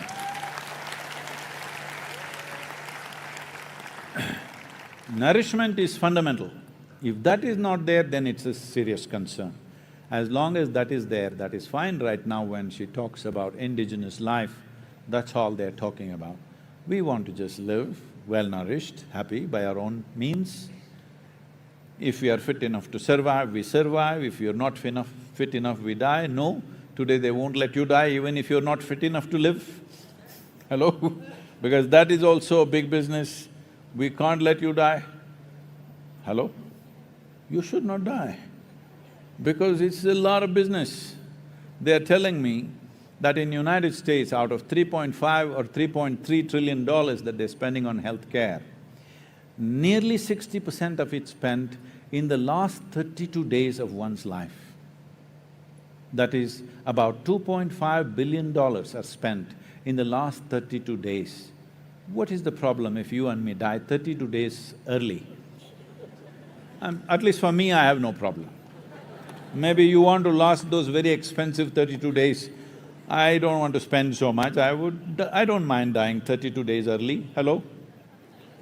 I bless you with a long life, but I'm saying we have become like this because we have lost context with what is the nature of our life. We've just forgotten what we are in this world. See, in this cosmos where nobody knows, neither the science nor the religious people know where this cosmos begins and where it ends. Hello? Does anybody know? Science does not know, religion does not know, because nobody knows, it's that vast. In this cosmos, this solar system itself is a tiny speck. In that speck, planet Earth is a micro speck. In that micro speck, Nepal is a super micro speck. In that, you're a big man. This is a very serious problem. This is a very serious problem. We don't understand that we just occupy a minuscule of time and space on this planet. Both in terms of time and space, it's just a minuscule. We come and we go. Countless number of people have walked this planet, they also thought they are great people. Where are they? All topsoil. Hello? Yes or no? This also will be topsoil. Yes, we don't want to die today, that's fine, but this is a brief life. In this, how much mess, how much mess, simply because we are forgetting the context of our existence. First of all, most human beings are not conscious that we are a mortal life. They think they are here forever. None of us are here forever. Hello? This one also will become part of the soil or no?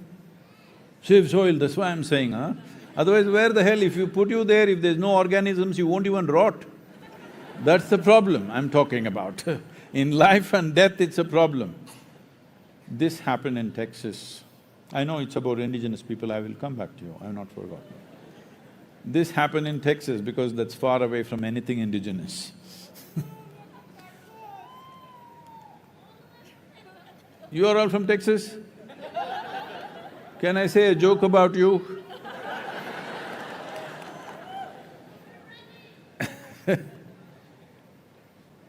So, there was a couple in Texas, young couple, and they had a dream. They want to go to the Holy Land, to Jerusalem. They wanted to go to Holy Land, but they got married, so honeymoon happened and they couldn't go. Then one child happened, they could not go because the child was young and child was toddler, da-da-da. Then 1, 2, 3, 4, 5 happened. Then children went to school, so they could not go. Then children graduated, so they could not go. Then children went to college, so they could not go. Then, like all of you have been to Kailash, postponing, right? Just like that.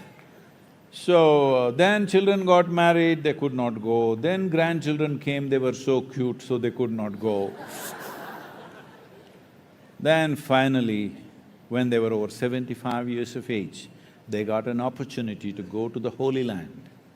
They went to Jerusalem. And they were completely overwhelmed because they've been looking forward to this for so many years.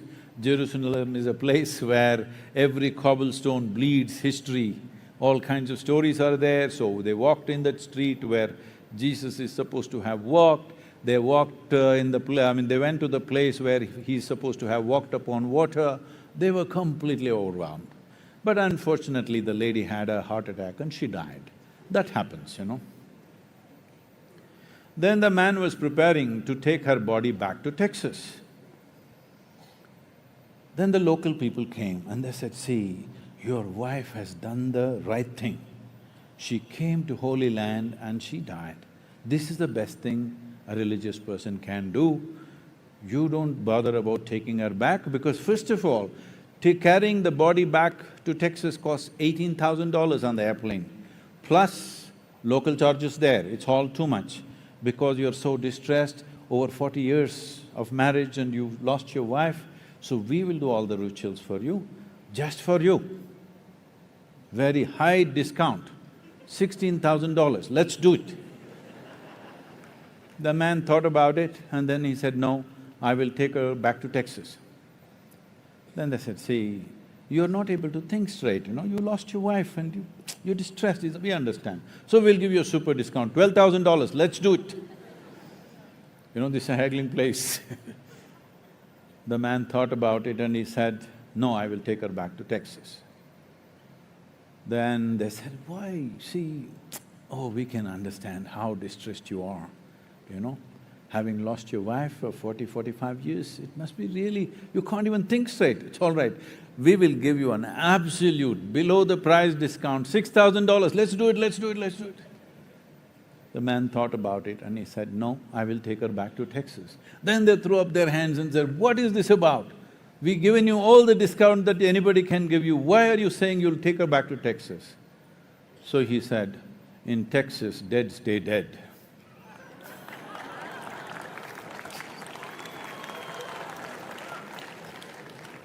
So, everything goes back into soil, into the topsoil, unless your friends fear that you may raise from the dead and bury you real deep, all right? You need to know this every time you step out. You need to know this. Who you are is just a pop-up from the soil and you will pop back anytime, all right? I'll bless you with a long life, but you will die one day. Is that okay? Hello? So, the indigenous people of the world, all of us were indigenous at some time. We have all been whatever, and today we consider ourselves as citizens of a modern nation or a city or whatever. So the indigenous people also must organize themselves, not go on crying about what is gone, preserving the culture and the valuable part of your culture so that it perpetuates into future, but preserving individual lands, indigenous lands and indigenous nations as it was in the past. I am not saying it should not be done, I am not against it, but it will not be done.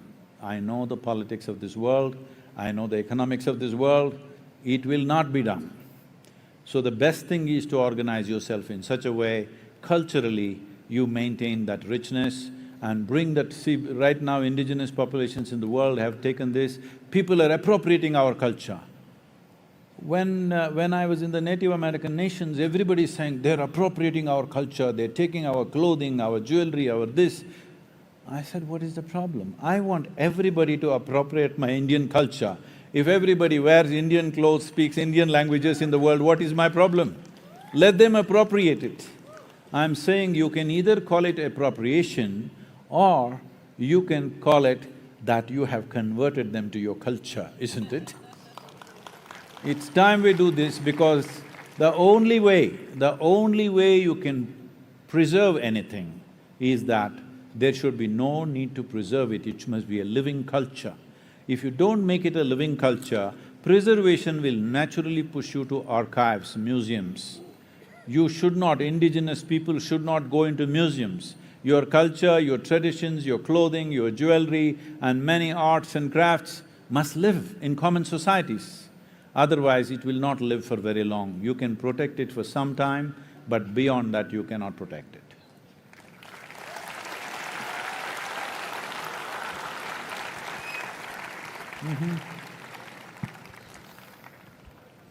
Namaskaram, Sadhguru. Namaskaram, Sadhguru. I'm Srijana from Nepal. You had spoken about…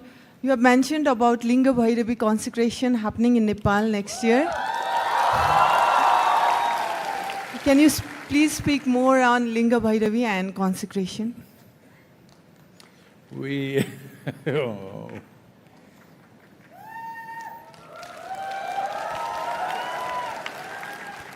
This is a vested interest question.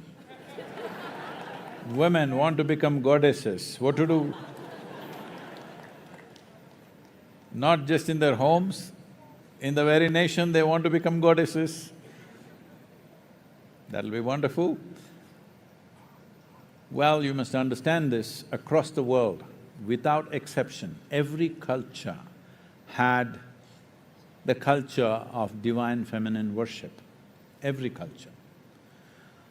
But in the last 1,000 years or 1,200 to 1,300 years, this has been systematically uprooted all over the world because very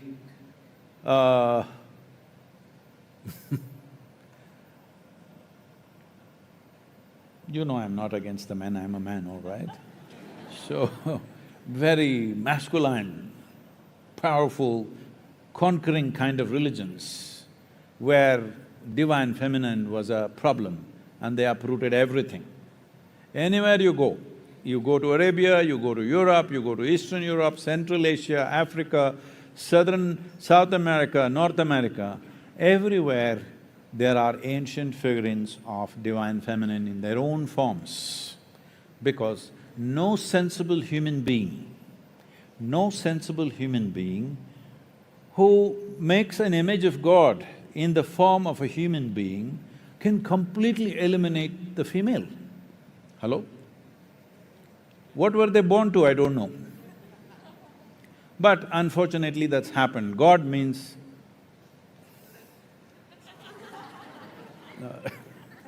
okay, there's a man up there. So, this is the only culture, this subcontinent is the only place where it's still in a strong living force. There is not a single a village in India without a Mariamman or a Mari or a Kali or a Bhairavi or something like this. I'm sure it's the same here, Kali and other things in Nepal also, because this is very important. There are many other spiritual aspects to it, but socially it's very important that, as I said earlier, see, men and women can live together in a sensible way only when there is a stable civilization. When there is a war, when there is strife, when there is violence, women will sink because that is the nature of their biology. It'll not work for them. So to keep societies in that condition, it was very important that even if things go out of hand, that women are left out of those things. So divine feminine was very, very important. Devi temples always protected women and they were looked up to, and this is a culture where a living girl is being worshipped as a goddess, all right? So, there are other aspects to it, but I want you to just look at the social significance of this. Oh, is it necessary to trap that girl there and do puja to her? Well, you can change that form of how you do things, but the important thing is you're looking at a female person, maybe a child, but you're looking at her as a goddess. This is important. Socially, this is very important. Because in the recorded history, if you look back, most cultures in the world have done most terrible things to their own women. The women that you have to live with, you do terrible things to them. I don't know how you manage to live with them after that. How do you do that? So, Bhairavi is a powerful energy form, it is a feminine form. What these deities mean is, maybe I don't know if still these words exist in Nepal, but in southern India, even today we refer to our deities as yantras. The word yantra literally means a machine or a device. So this is the only culture which is conscious that we made our gods. Everywhere else people believe gods made them. But here we know we made our gods. We know the technology of God-making. What technology of God-making means is, when I refer to Devi or Dhyanalinga as a tool, many of our own people get very offended, Sadhguru, Devi is everything for us, you can't call Devi as a tool. I said, we'll do one thing, you come to the yoga center, I'll give you a plumbing job, maintenance, plumbing maintenance in the yoga center, but no tools, with your hands. You do plumbing, your skin will go away in the very first day. And then you can use your teeth, they will all go. By third day, you will be in a condition, if I give you a wrench, you will… Hello? Will you or will you not? Because human life is what it is on this planet only because of our ability to use tools, isn't it? Otherwise we would be nothing. So, these are tools. As there are physical machines to enhance our activity, every machine that we have created, we have only created them to enhance the faculties that we already possess. Say, because we can walk, we came up with a bicycle to go faster. Suppose you were made like a tree, rooted to one place, would you have invented a bicycle? Because we can talk, we have a microphone, we have a telephone. If we could not speak, there was no speech in our life, would we come up with a microphone? For what? So everything that we have done in the form of technology and tools and machines is just an enhancement of the faculties that we already possess. So in the same direction, We evolved powerful tools to be able to do something that we are not able to do with our own bodies. Right now, can you run as fast as an automobile? You're here today because of your automobile. Hello? Some people are screaming, Sadhguru, we love you, love you. No, no. It's the gas and the automobile which brought you here, all right? Because without that tool, you wouldn't do most of the things that you're doing in your life. Similarly, there are other tools which are not physical in nature. We can create very complex energetic tools, which generally were referred to as yantras. Yantra literally means a machine, okay? So, there are many examples. I am a living example of this, completely uneducated, just playing through my life. But everybody thinks I know everything in the universe. It's not true, I know nothing. It's just that there are tools. See, if you take binoculars and look there and say, oh, I see an elephant on the hill, and not you, I was just talking about the hill. Others see, no elephant, I can't see, but I can see an elephant. Suddenly you're better, isn't it? Simply because you can see something that others cannot see. If you can hear, smell, taste, touch, things that everybody else cannot do, suddenly it's an enhanced life. So this is what the deities are about. They are not… This is a culture, this is a godless culture, this is a very dangerous thing to tell you, but I want you to understand this is a godless culture. All the people that you worship are people who one time walked this geography. They went through trials and tribulations that all of you are going through and much more drama than you can imagine in your life. But no matter what drama happened, they remained above it. The freedom that they exhibited from all the drama that's happening around them, for that we bow down, because the only value we had in this culture is mukti or moksha, which means liberation and freedom. Freedom is the highest value. We are not planning to go to heaven. We want to become free from heaven also. Hello?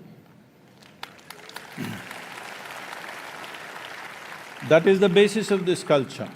So, Linga Bhairavi is a powerful feminine form that many who have been touched by her will vouch, oh, Sadhguru is nothing, Bhairavi is everything.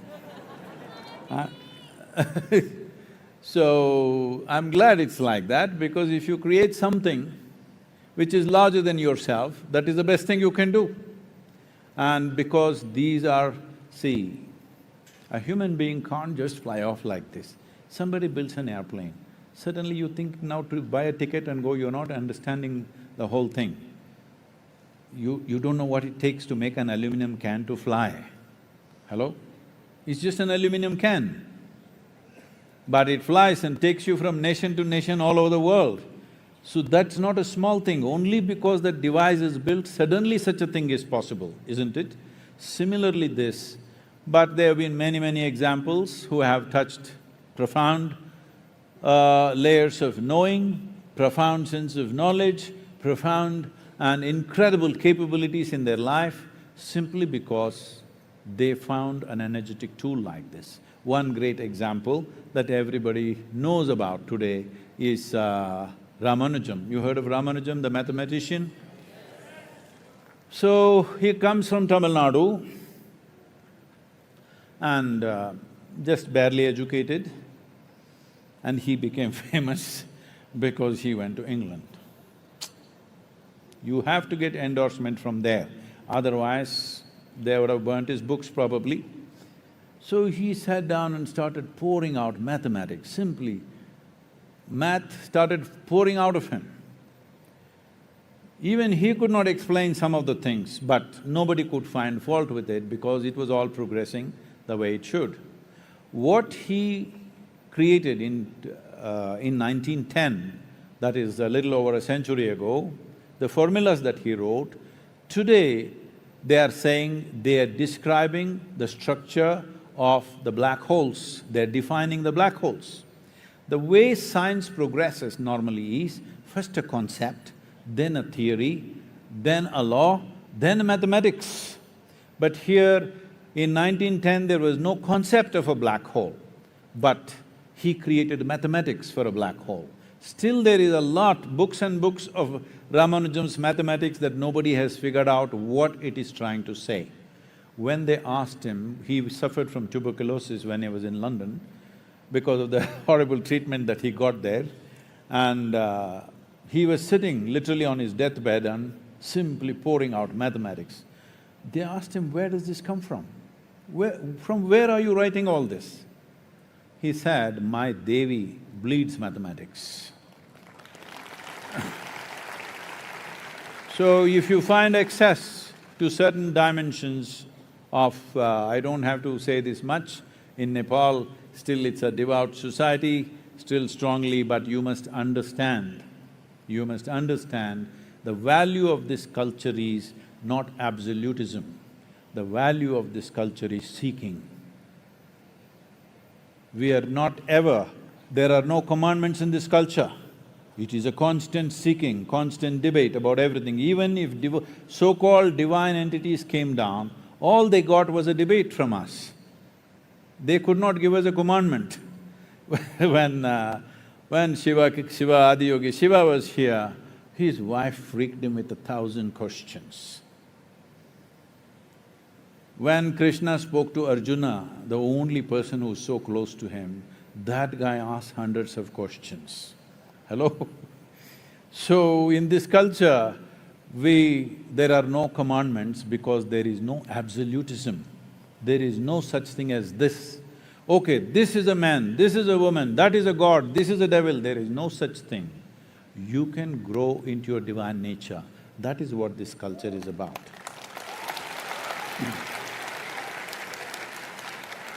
If you transcend the limitations which rule a basic human being, then people start looking at you as a divine possibility. It is very appropriate, for example, in India, certain media and people also saying Sachin Tendulkar is a cricketing god. It's right, because if somebody excels beyond what we consider as normal, we say he is divine, he is blessed. So, in this direction, Bhairavi Devi is a powerful form and a tool. We would like you to make use of this. I think 7th of March is the date fixed for consecration. Because the temple premises was a wonderful lady here. It was her home, she gave away her home for Devi, and temple is going to come there. Because the temple premises is small, we will have another Devi celebration somewhere else for a larger group of people, because too many people won't fit in there. Somewhere around the same day, maybe 7th or 8th or whatever, we'll fix the dates. So please make use of it. I want you to approach the divine as… I want you to approach the divine as not something that descended from heaven, but as a ladder that you can climb up to.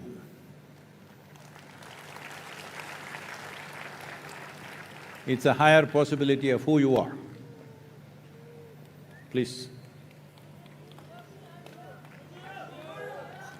Anybody, please take the microphone. Hey, only girls are getting the microphone, what's happening here?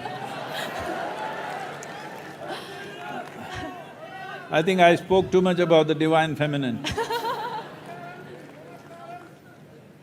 Namaskaram, Sadhguru. My name is Shrishti. First of all, I want to thank you so much for all the work that you do in creating an eco-friendly world. Question. Okay, sorry. Okay, my question is, what message would you like to give to the youths and the people of Nepal in how we can contribute with the Safe Soil movement, and also how to live more eco-friendly and more sustainable way? That's all. Thank you. So, who is youth? Me or you? So in my In my understanding, anybody who is fit enough to be alive is youthful enough. Hello? If there was no zest in life, they would be gone. They're still here means they're youthful. So don't… We have separated human beings in so many ways. Race, religion, caste, creed, gender, this, that. Now don't use age numbers as a way of separating people.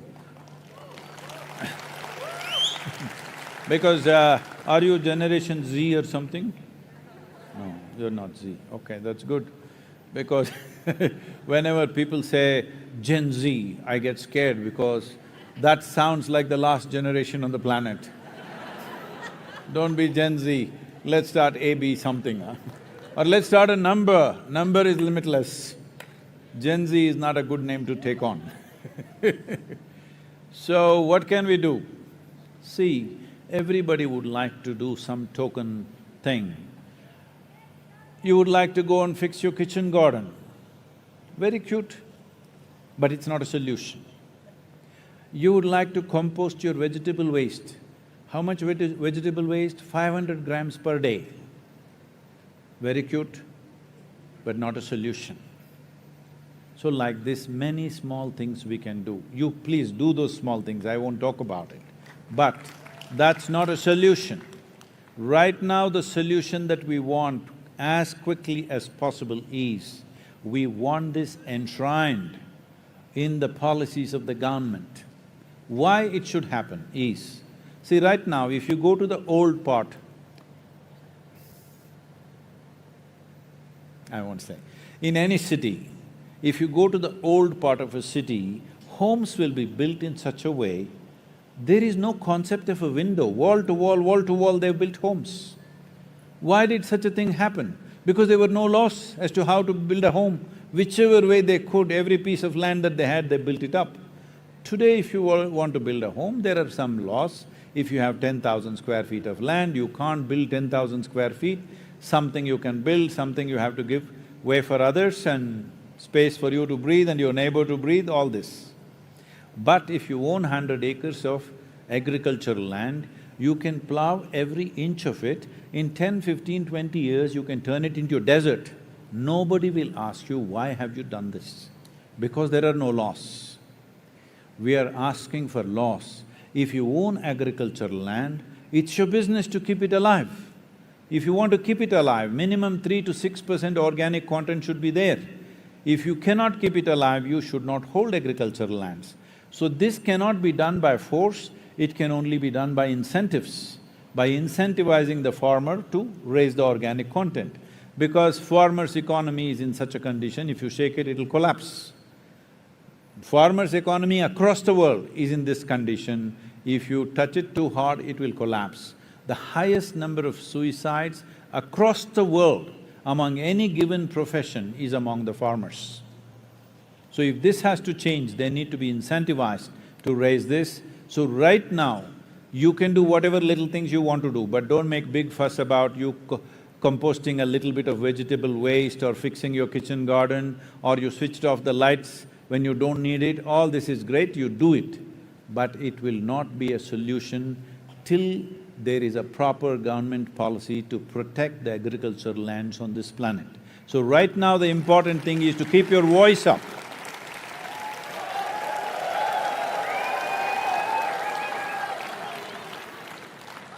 I think we should close. I see all of you getting sleepy.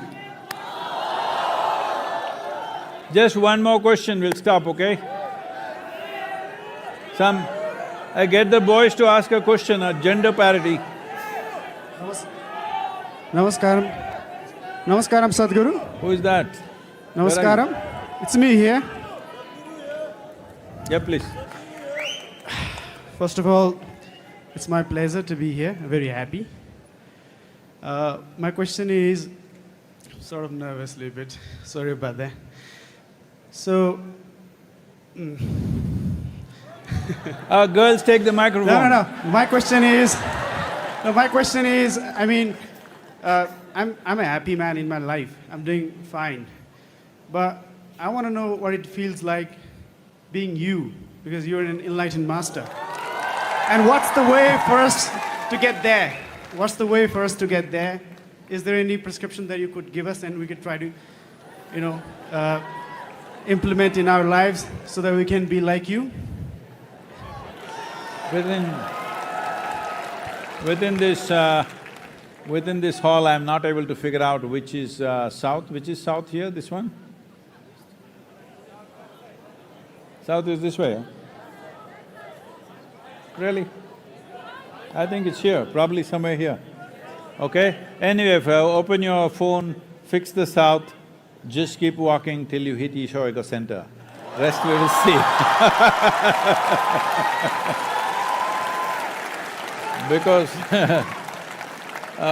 Because these are big things you're saying, you want to be enlightened, then we want to see how committed you are, first of all. Because you must understand this, nothing worthwhile in your life will ever come to you unless you have some relentless commitment towards it. Whether it is education, business, politics, spirituality, whatever, if you don't have a relentless sense of commitment to it, it's not going to happen. If you're thinking, I will do what is comfortable, you will be comfortable, but nothing significant will happen. If anything significant has to happen to your life, you must choose which way. Right now, because you said what you said, I'm saying south is the way for you that you must show that commitment, otherwise nothing will yield. When you show that commitment, this is not big problem. As I told you, the whole process is about human evolution. Will we allow it to nature's device to do it slowly, or will we take it into our hands and do it upon ourselves that will evolve quickly in this life? This is a choice that you have. You must exercise this choice, because once you're human, it's your privilege to do everything with yourself consciously.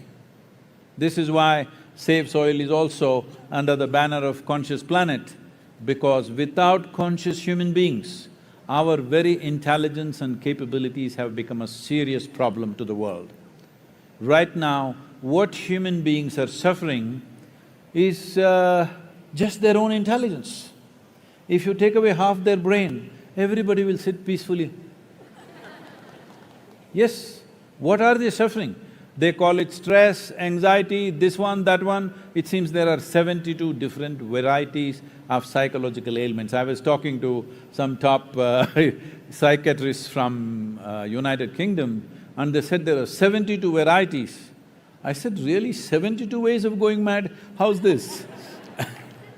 Then they were explaining what are they, and one of them really struck a chord with me.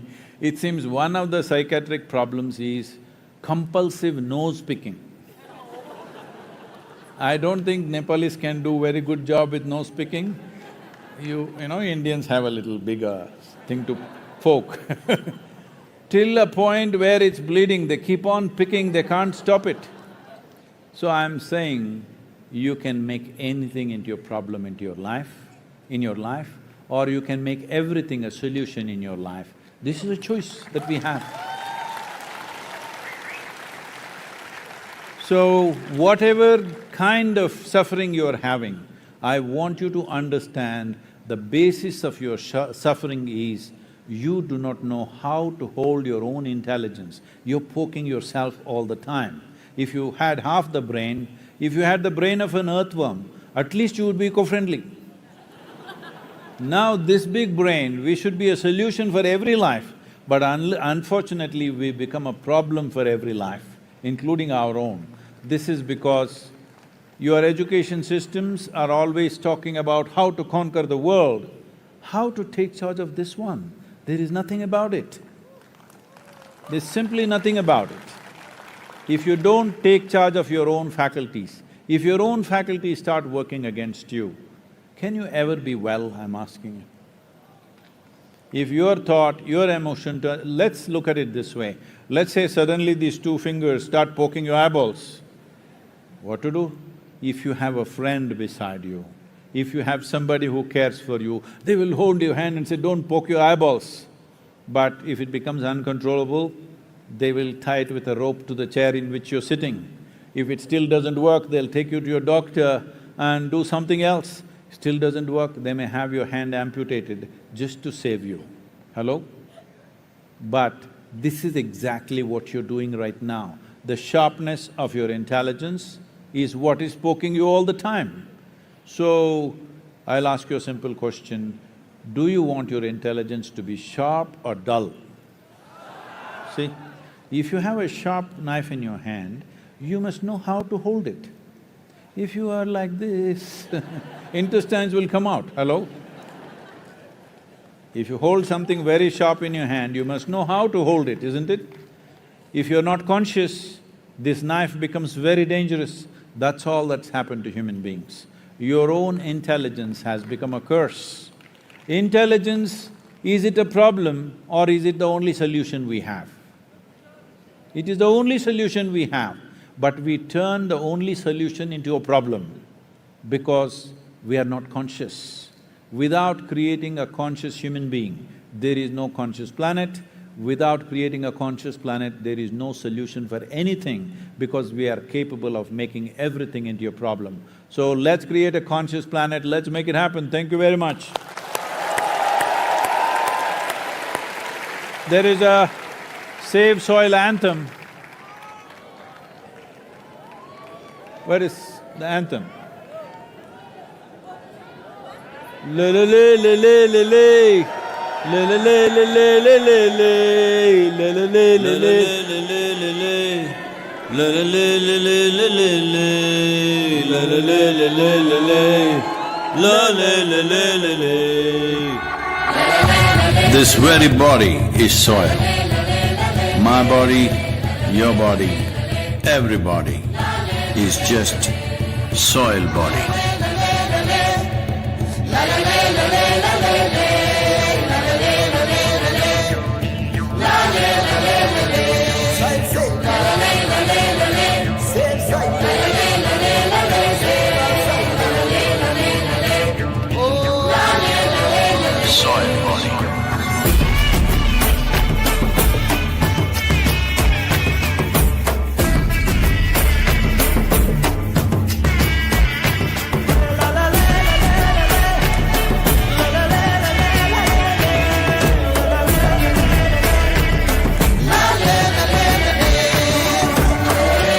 The magic of soil is it turns death into life.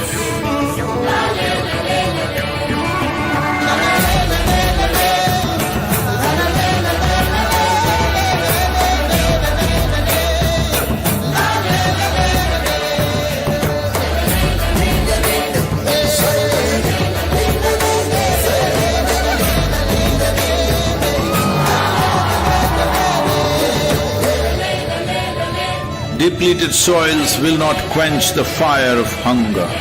Unquenched hunger can burn the very world. This is a generational responsibility. Save soil. Let's make it happen.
Hello. Can you hear me? Hello? Yeah. Looking at… Wait. Looking at… Just 1 second, please. Just 1 second. Hello. Shh. 1 second, man. Hello. Shh.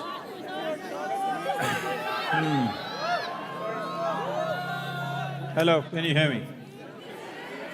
Looking at the amount of youth energy that Nepal has,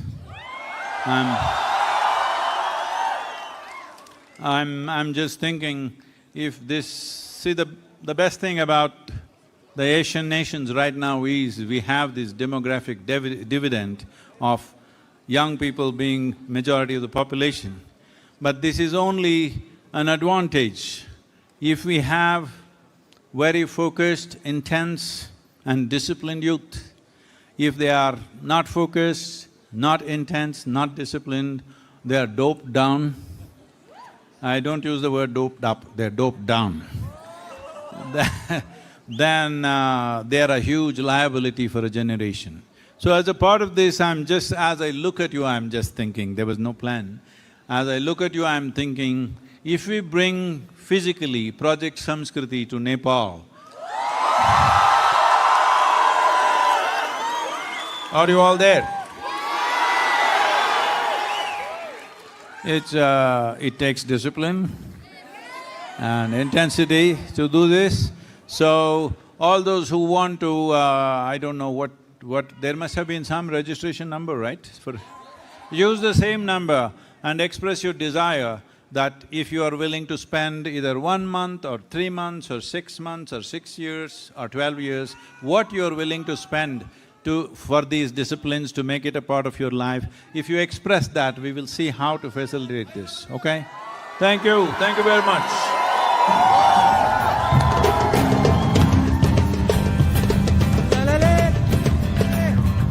La la la la la.